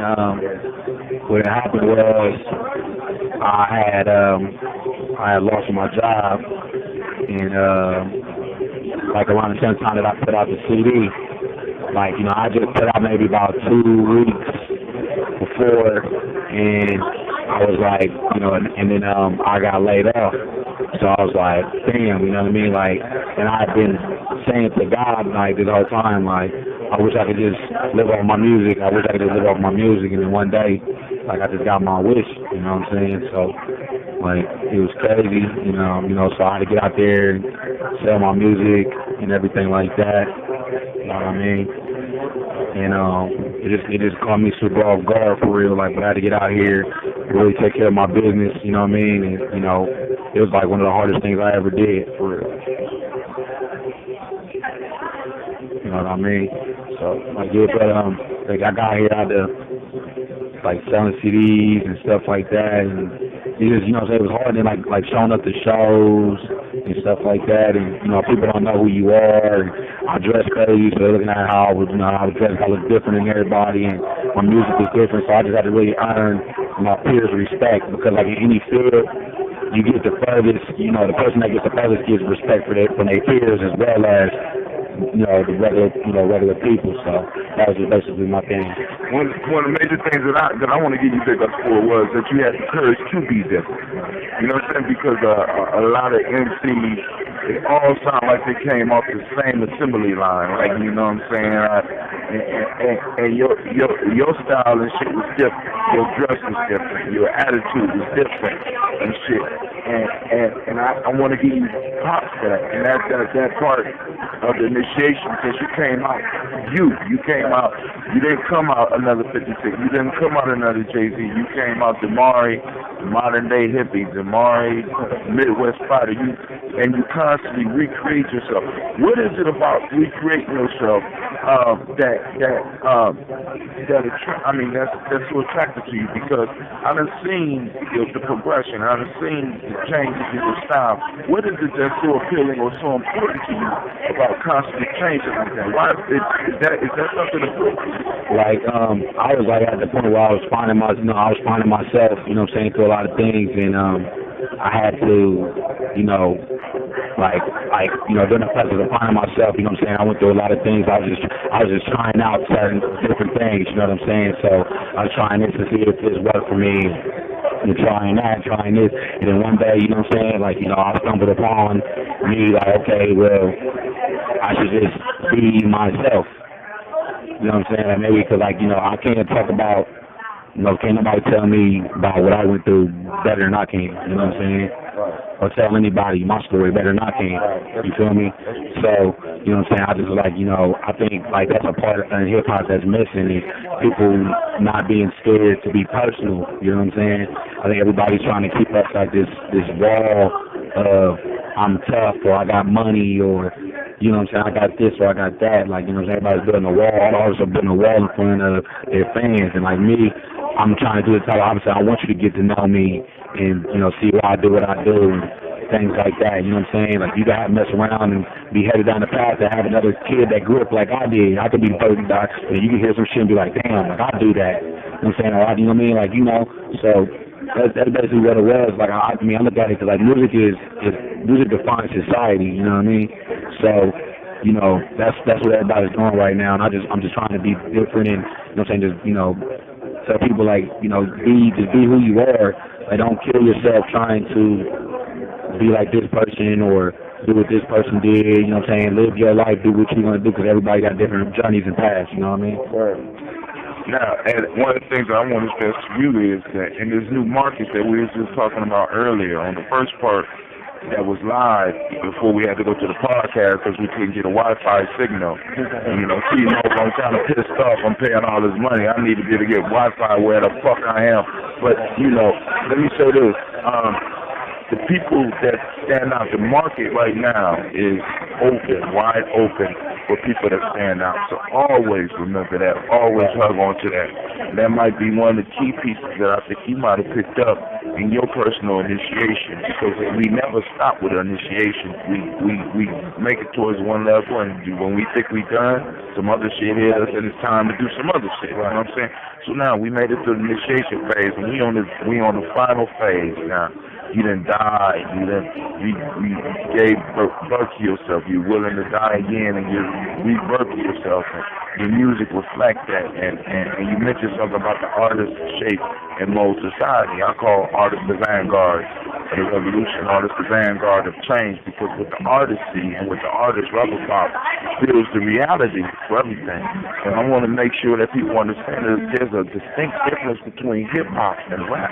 You know what I'm saying? Because a lot of these motherfuckers is out here faking is just rapping. They're not really involved in hip hop. But that's a whole nother story. You can catch that on another one of our podcasts and shit, because I love hip hop. I am hip hop. So these fake motherfuckers gonna have to hear from me later on before I pass on. But now let's move to the last part. This is where you reintroduce yourself. Now we done talked about your whole path that you done went through. Now what I want to talk about a little bit is the reintroducing of the Mari Faust, as who the Mari Faust was. How did you reintroduce yourself, and how did people react around it? It's important that, and I want to stress this, it's important that right now you document for those that's coming up behind you who's going to be bold enough to want to stand out and want to be different. What are some of the challenges that they're going to have to look at? You know what I'm saying? Look forward to. I mean, like a lot of, you know what I'm saying, like, you know, it's just going to be people, you know what I mean? It's just like, you know, we all, you know, people are judgmental, and it's just like you got to grow, you got to have rhinoceros skin to be able to do this, because, you know what I'm saying, if you're a person that is that like, and I'm a person, I used to take things real personally and everything, but I had to grow up and understand, like, everybody, you know, certain people are just who they are, like, just like we are, you know what I mean? So I don't judge people because I don't want to be judged, you know what I'm saying? So, and it doesn't work all the time, but I never change who I am to try to suit or benefit anybody else, you know what I mean? So I just was like, you know, I'm going to be who I am, and, you know, I'm just going to put myself out here, and I'm just going to force you to listen to me, because you're going to keep, you know, after a while, like, if you keep on hearing about a person, or you keep on seeing this person, you're going to want to know something about them. And I just kept myself in the loop with everything. Like, I did a lot of shows. Like, I went down to Mississippi. I did some shit down there. I did shows down in Atlanta. I just was doing a lot of stuff. Like, when the High Hip Hop Awards tour was here, I was there for that. I went up to Joe Budden, Lil Flip. I just put myself out here to the point where you had to, like, be like, who is this dude with all these tattoos? Like, who is this guy? You know what I'm saying? And that's just basically what happened. Like, I was fearless with it. I mean, you can't have that. Right. You got to approach it with a sense of fearlessness, because I'm quite sure you lost a lot of friends because a lot of people measured who they are by the box that they put you in. Right. And when you step outside that box, it makes them uncomfortable. Right. So I just want to congratulate you on your success and pray and pour libations for your future success, because I want to be interviewing you after you sell your 100,000 CDs and shit. Break me some cash and shit, you know what I'm saying? But hey, this has been Hot Tim. I'm sitting up here interviewing DeMar. Is there any last words, any last words of advice or wisdom that you want to give to some aspiring artists or somebody who might be doing something else that might not be art, but might need to go through the process that you went through for their success? Any words of wisdom that you would like to leave them with? If you was lucky enough to wake up this morning, make the best of it. You know what I'm saying? Like, you know, make the best of it, whatever you want to do. Like, don't ever let a day go by that you don't do something towards your dream, whether it be writing a song or promoting yourself on the internet or, you know what I'm saying, networking with people or whatever it might be. Like, never let a day go by that you don't add bricks onto your castle. You know what I'm saying? I'm trying to build my castle to the sky, like to the space. You know what I'm saying? So, you know, just seize the day, basically. You know what I mean? Seize the day, yo. He said building the castle, you know, in a player's pyramid. I talk about building a pyramid. Hey, check it out. Player's pyramid, yo. But, I want to end this by saying, of course, you know, the Gianni Journey is fueled by Oxy Water, you know, one of the sponsors. Also, the Chief Shop for allowing us to be up in a spot and hooking me up with hookahs and shit when I come through. And coffee, you know, I walk in, my shit is ready. So if you want a nice experience, come check out the Chief Shop. Me and DeMar gonna get back to chilling up here, you know, because I'm old. I can't be out this late. I gotta be at work. So I'm gonna sign off, and I'm gonna send this up to the internet. And DeMar, you know, you find it, you send it around. All right. So with that, and also check me out on GianniJourney.blogspot.com. Check out my blog. You know, also purchase some goddamn books. You know, like I said, I'm a thousand books from being able to write part-time. I'm 10,000 books from being able to basically retire and do nothing but write. I'm 100,000 books away from being able to hire me to staff and buy account for some of these nation building things that I got going on. I'm 1 million books from being a legend. So hey, and the way the internet is growing, I'm gonna hit them all. The same for tomorrow, you know. So let's keep it moving. Let's keep it up. And with that, I say peace. Thank you for listening.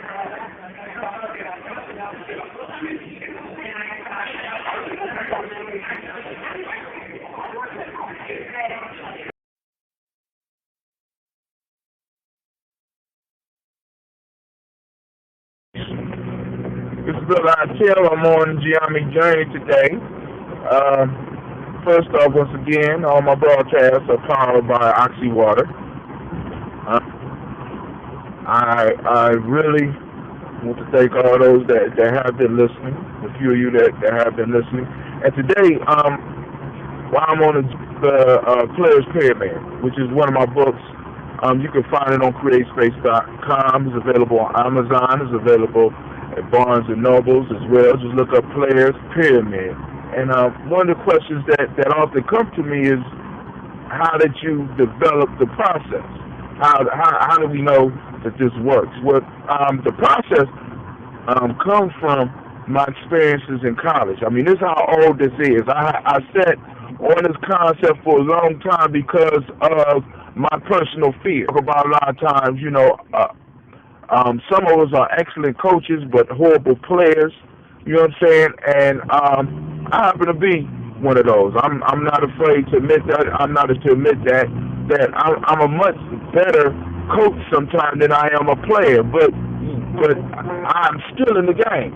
I have to get in the game because I'm tired of, in a sense, sitting on the sidelines. So I finally put the book down typos and all, because I had people promise to look at it and go through it. I know what I'm trying to say, but it's kind of hard for an author to step back and look at his own work and edit it.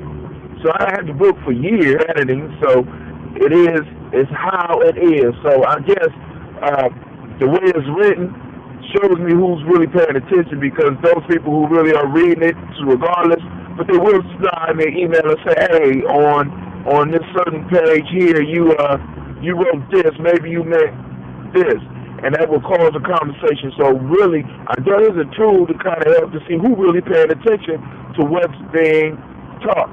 Now, where did the process come from? How did it develop, and how do I start? I've been I developed the process, or better yet, let's say the process emerged, because I can't even take credit for it, because of course I'm using the Exposed and Nguza Saba, because I needed something that was familiar to everybody else, to everybody around me. When I was in college, one of the major issues that would always pop up is I had problems with writing papers, because in high school I never had to write any papers over probably 3 pages long. So in college, we get there, it'd be 8 pages. Unfortunately, I guess I could say fortunately, I never got to a class where I had to write a paper over 20 pages. But I needed to come up with some type of way of being able to write papers, because I could squeeze and eke them out, but it would be a painful, long process. I had a good going, but I didn't have the comfort or the confidence that I needed, so I needed to come up with a method. So I started exploring, and fortunately I was thrown into the Afrocentric rites of passage movement that we used to always talk about, along with history, was the principles that made our ancestors great, that helped them thrive, that helped them survive during the times they were struggling. And we really started going into these principles, the laws of Ma'at, the Nguza Saba that came on the scene much later. But when you look at the roots of the Nguza Saba, you see that these are tools by anybody. So I wanted to use something that was eternal. I wanted to come in a different way. So I created pyramid. Now, first I looked at Nguza Saba because they start with emotion. I'm like, well, damn, emotion is where I want to be. Is completion. Is oneness. It's that wholeness that is oneness, and that's where I essentially was trying to get to with my papers. So I said I can't start with emotion. You know what I'm saying? Because emoji is why we look at it. Let me look at the Nguza Saba from another angle. So I started going through all the principles, and I said, well, I don't want to expect the elders' work, Malana Karenga, by pulling the principles out of order. Something constructive. I'm quite sure the elder wouldn't mind, but I said I want to keep it intact. I want it so that the principle could still be learned, and they could be there would be no rising about how to use the principles or whatever. So what I did was I looked. I said, well, all right, cool. Let's look at this as a building, and emoji is the highest point of the building with foundation. So then, if we look at it in order, the foundation of that was faith or imani. I said, wow, when I think about it, yeah, because I got the information for the paper, but the major issue that I'm having with writing the paper is not information, because all the information is here. I'm at Ohio University, and at that time we didn't have Google, but Ohio State had one of the biggest and best libraries in the world. So my issue wasn't information. And what was at the root of my confidence? My lack of faith in myself to be able to do the paper, to be able to do the work. Now, so I flip the Nguza Saba over and go up through the Nguza Saba by first developing faith, My faith will fuel my creativity. My creativity will help me to be able to define my purpose. My purpose will help me pull together my personal resources and my external resources to being able to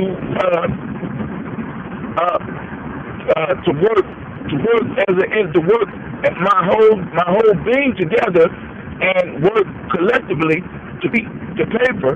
You know what I'm saying? Pulling on my self-determination to get it done, and finally bringing all of the pieces together in unity with a complete. Being strange and being the way that I am, you know what I'm saying? Enjoying life the way that I am. I always saw the bigger picture, this concept, and I'm saying, well, damn, this process or this thing that I'm looking at here is it could work not only to write it down, but it could work to start a business, to run a business. It could work to do a whole lot of things if the process is followed. If I trust the process. Because the process, you know what I'm saying? If I trust the process. So I really start looking at it. So I said, oh my God. And I start relating it back through my life. And I start looking at my life as I have been using this process unconsciously throughout my life. Now, let's go to some of these principles, and because some of the things I was thinking about. This is, for those who just tuning in, talking about the Players Pyramid. This is my my book. Now, I started thinking about, I'm seeing some of these principles, and I want y'all to really understand. When I was coming up, there was no thousands of channels like now. Let's just say hundreds. I don't want to over-exaggerate. But there was no hundreds of channels, and cartoons weren't on all day. So cartoons was a rarity. So when I really saw a cartoon, I sat down, and I really enjoyed it because there was no VCR for me to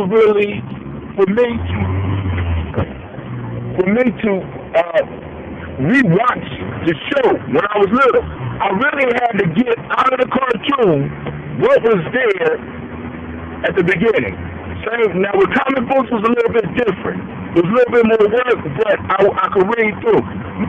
You're like, what this got to do with it? All right, now, because I was thinking like, as far as putting a team together, superheroes. Whenever I looked at the superhero stories, I saw the shows that I was watching, a lot of times, dealt with a superhero that had to go through a process as I put together. When we look at the beginning of Spider-Man had to develop a faith in himself, being creative. Out of that creativity of him mastering his skill came his purpose, and we could go on and on. We could go through all the superheroes, and we can see this process, Hero's journey that we talk about. This same process arises. You can see it emerging in different language, same process. You know what I'm saying? So now, then, as a hero took himself through all of the steps, and finally became a whole person, he would constantly have to go back of his pyramid or his principles, but he was a whole being. When he became whole as a hero, that's when he was invited, or that's when he ran into a group of individuals that was very similar to him, and they formed a unit. Now, in the cartoons, this was all the time. You know, and in my life, I saw the same thing.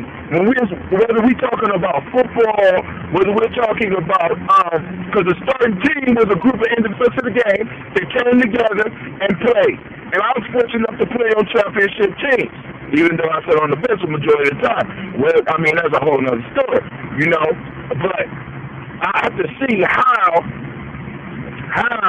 these championship teams were a group of individuals who were confident in their area, and all these whole, just like the Avengers, just like the heroes came together to make the Avengers, just like the heroes came together to make the Justice League of America. Same story, following the same process. Now, for me personally, I saw in sports, I saw it in dancing when breakdancing really was popular when I was young.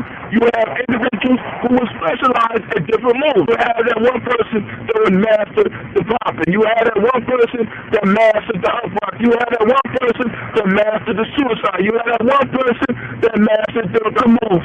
And those people would come together and form a group. Now, in cartoons, in the cartoon sense, when I was young, you would see the same process with the heroes on TV that we couldn't rewind and watch. You would see the same process with Voltron. You see the same process with, I know the Power Rangers. You see, because you'll have those individuals come together and they will form a whole right in front of your eyes on TV and be better than any now. But the point was, those individuals who came together as part of that team had to be whole as a person. They had to be whole in their skill. They had to master it. And that's basically what the Players Pyramid, the bottom line, the underlying theme of the Players Pyramid towards mastery, in whatever skill you are trying to pursue. You're trying to become whole in it. Whole as in mastering that skill, mastering yourself so that you can become the best person that you possibly can. You know, I appreciate all of those who have bought the book, and some of you that are making those that are making comments. I appreciate those who just bought my book or got my book somehow and just letting it collect dust. You know what I'm saying? I appreciate that. I know it works because I've seen it work in my own life. It helped me through college as far as writing papers. It helped me as far as setting up organizations for short term or even settle for long term. So with that, hold on. Had to switch gears. With that, this is Brother Howard. Thank you for your time and your patience. And, of course, this is powered by Oxy Water. And also, this is a long commercial for my book, The Play.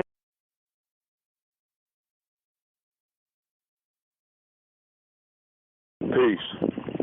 This is Brother Hatim, and I'm just off of mile 3. I did a mile 3, and the thought hit me while I was at the end of my broadcast because I started talking about Cleve. So, you know, I moved to Geometry Journey because I was done with mile 3, and I thought it was a good lesson to come out of the conversation because, of course, you know, some myths and some stories started popping in my head when I ran across this part. And the first thing that I need to do is I need to apologize to all of my warriors. I need to apologize to all those that are in training right now. I want you to hear this from me because I have let a very powerful secret go. So I have to add something to each of your training that I think will give you the power you need. Now, first things first, let's get into the thing that I hit because my battery is low and it's going to be shutting off on me in a second. First things first, magic words. I was working with Cleve today on the Geometry pledge because every morning I have him get up and say the pledge, I say the pledge, and sometimes when he forget, we say the pledge together. And I show him I got it by memory. And today on his radio show, I had him cover the part of the pledge that he remembered, and very strangely, he didn't remember the part that I thought he would remember, or at least he didn't say the part that I thought he had memorized. The part that he said was, I will use my hands, I pledge to use my hands to build a better world for myself, my loved ones, and my community. And I started thinking about that. First off, I was impressed by my son, and I have to let him know that as often as I can because I'm very quick to let him know when I'm disappointed, and I'm trying to be as quick to let him know when I am proud or inspired by him. So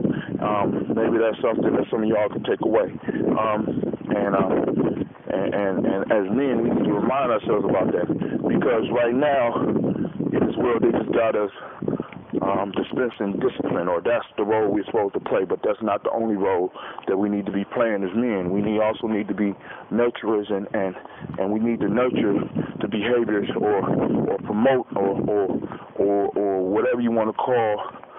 We must what it is we must do to make sure that we salute the behaviors that we do want. But anyway, back to the magic words. Cleveland remembered this pledge, or part of this pledge, and I got certain young men that are in training, warrior training now, that's learning the pledge. Now this is what I did wrong. I didn't really recognize the power of magic words and the thing that makes the magic. Now, we done talked about magic, and I'll get off into that on another CD a little bit more, and if anybody wants some more, and we can have a discussion about it, y'all got all my information, hit me up. Well, anyway, one of the things that I noticed about a lot of these magic pieces is that magic was something that was very secret. Only a select group of people was able to get it. So the magic words were passed from one master magician to his student, mouth to ear. Most of the times it wasn't written down. Now they could write down a bunch of the other stuff, but the real secrets were passed down from mouth to ear. And the one thing that I don't think that I neglected was to understand the power of secrets, because I took the pledge and I put it out there. Now I put it out there in a certain way in the public that's a little bit different than in private. All right, but there's something that's missing that's very important. But I'm gonna add some more in there that's missing that needs to be passed from everybody that's using it to those that are in a sense becoming initiated into using it. We got to have our little secrets in there, because for some reason secrets generate power. I ain't gonna say for some reason. Secrets generate power because they are cherished and they are taken care of. They are looked at as, in a sense, living things, living ideas that are shared by a select group of individuals. And it's that select group of individuals who take care of these words and cherish these words and empower these words with their life force and their belief and their personal ashe.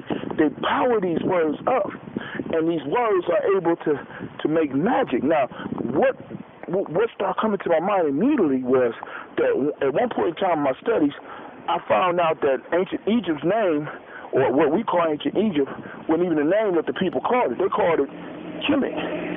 And you will always see Kemet spelled K-E-K-M-T. K-M-T. And I was like, the hell? You know, that ain't a word. That's, you know what I'm saying?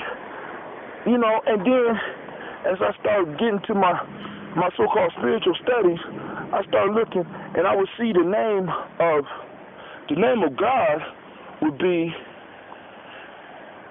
YVHW or YWHW or YVHV, Yahweh. You know what I'm saying? What? That's not a word. Why are they doing this? So I read in the esoteric text that often people would take, or often magicians or those in power who understood the power of words would take out the vowels out of words that was important, because they believed that the vowels were the soul of the word, and everybody didn't have to have or shouldn't have access to the power of the soul of the word, because they was able to control or understand the soul of the word. They could control the word, so they removed the vowels. You know what I'm saying? So I was like, wow, that's kind of deep. You know what I'm saying? And I'm looking at that, and it's the secret of the words. I mean, it was keeping that word secret, but putting it out there, because, like, for example, the name Yahweh. Now we just freely say it. People freely say Yahweh, but at one point in time, Yahweh was only allowed to be said one time a year by the high priest. I mean, I really want you to think about this.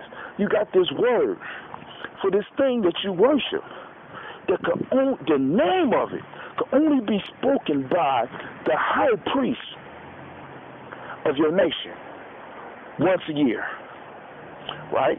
Now, that's a lot of power being generated, you know what I'm saying, from a secret word.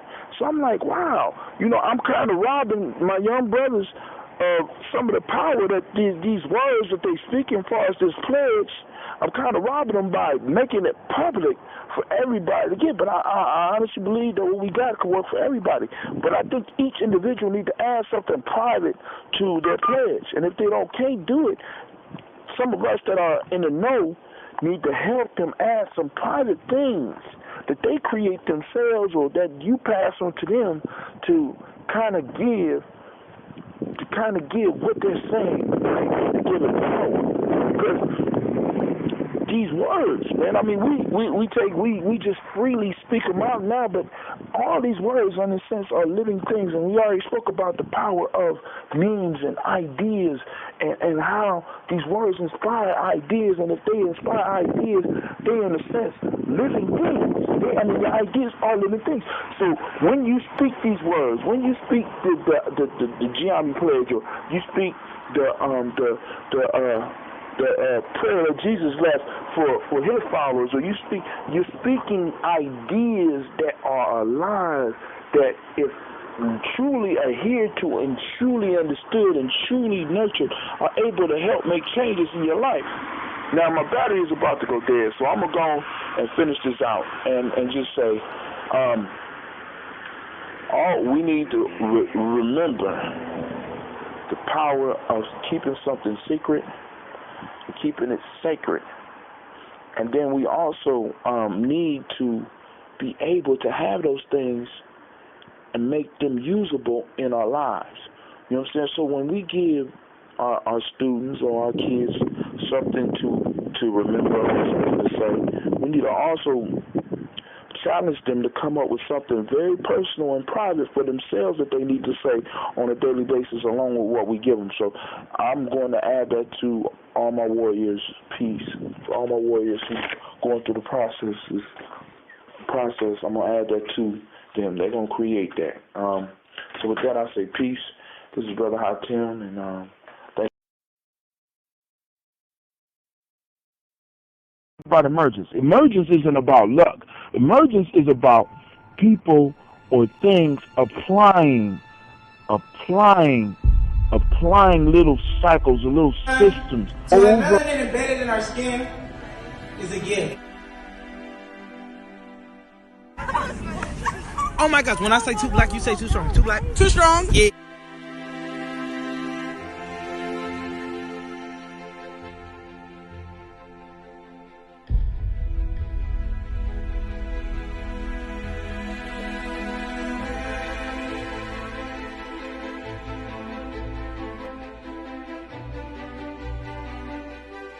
We were born to be great.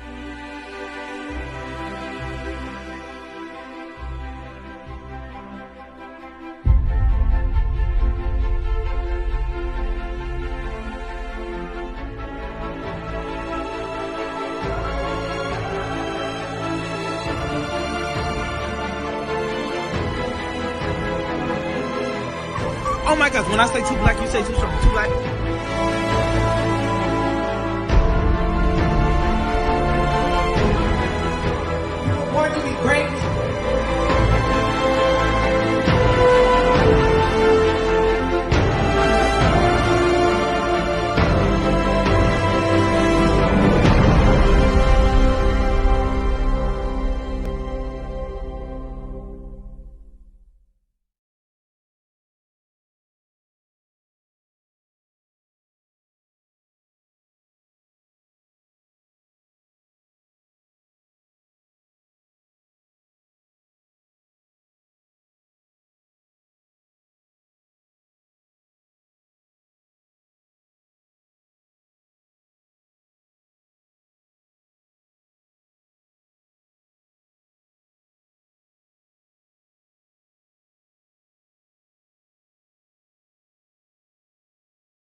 AYIMBUBE is an acronym, Mind, Body, and Universal Balance Empowerment Institute. It is also Zulu. It means lion, of course. With that, we're working with resiliency. We're working with trauma-informed care. With all of the mind-body connections that we need to not only address so many of our ills, but also to heal from them.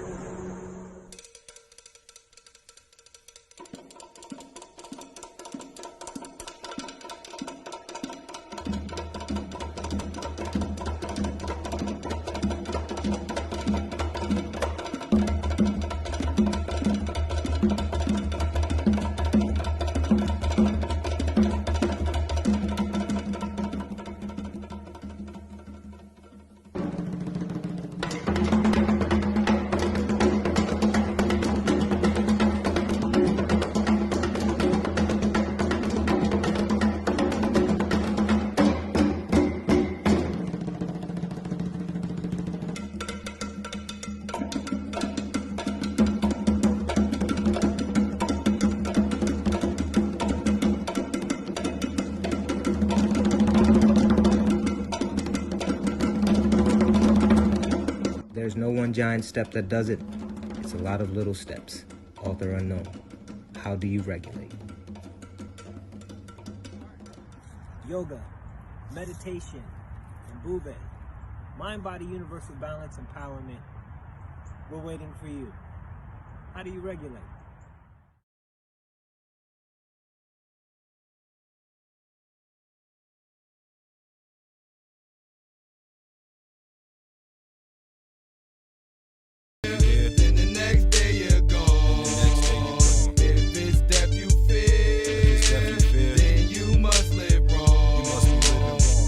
Dedicated to this crime life movement. Don't let the foul shit you think can get your frame broken into fragments. My street sweeper like a dragnet. I knock skin off your cheekbone. Don't get caught home alone. I can handle niggas on my own. Look, my advice to you is play in position. D's find you in a fucked up position. Man, why he gagging and shitting? Why he choking and pissing? I don't believe in impossible missions. All I need is a pistol, lighter fluid, and some G-life henchmen who believe in that G.I. teaching. Got a team full of generals and pistols, we keep them. This is for the Black Hoodie Nation and critical thinkers. The bitches who ride with us, dog, they critical thinkers. We fresh in the game, but we the future's leaders. And you fuckers don't know Jones, but believe in Jesus. Dog, where you going? I'm seeing him.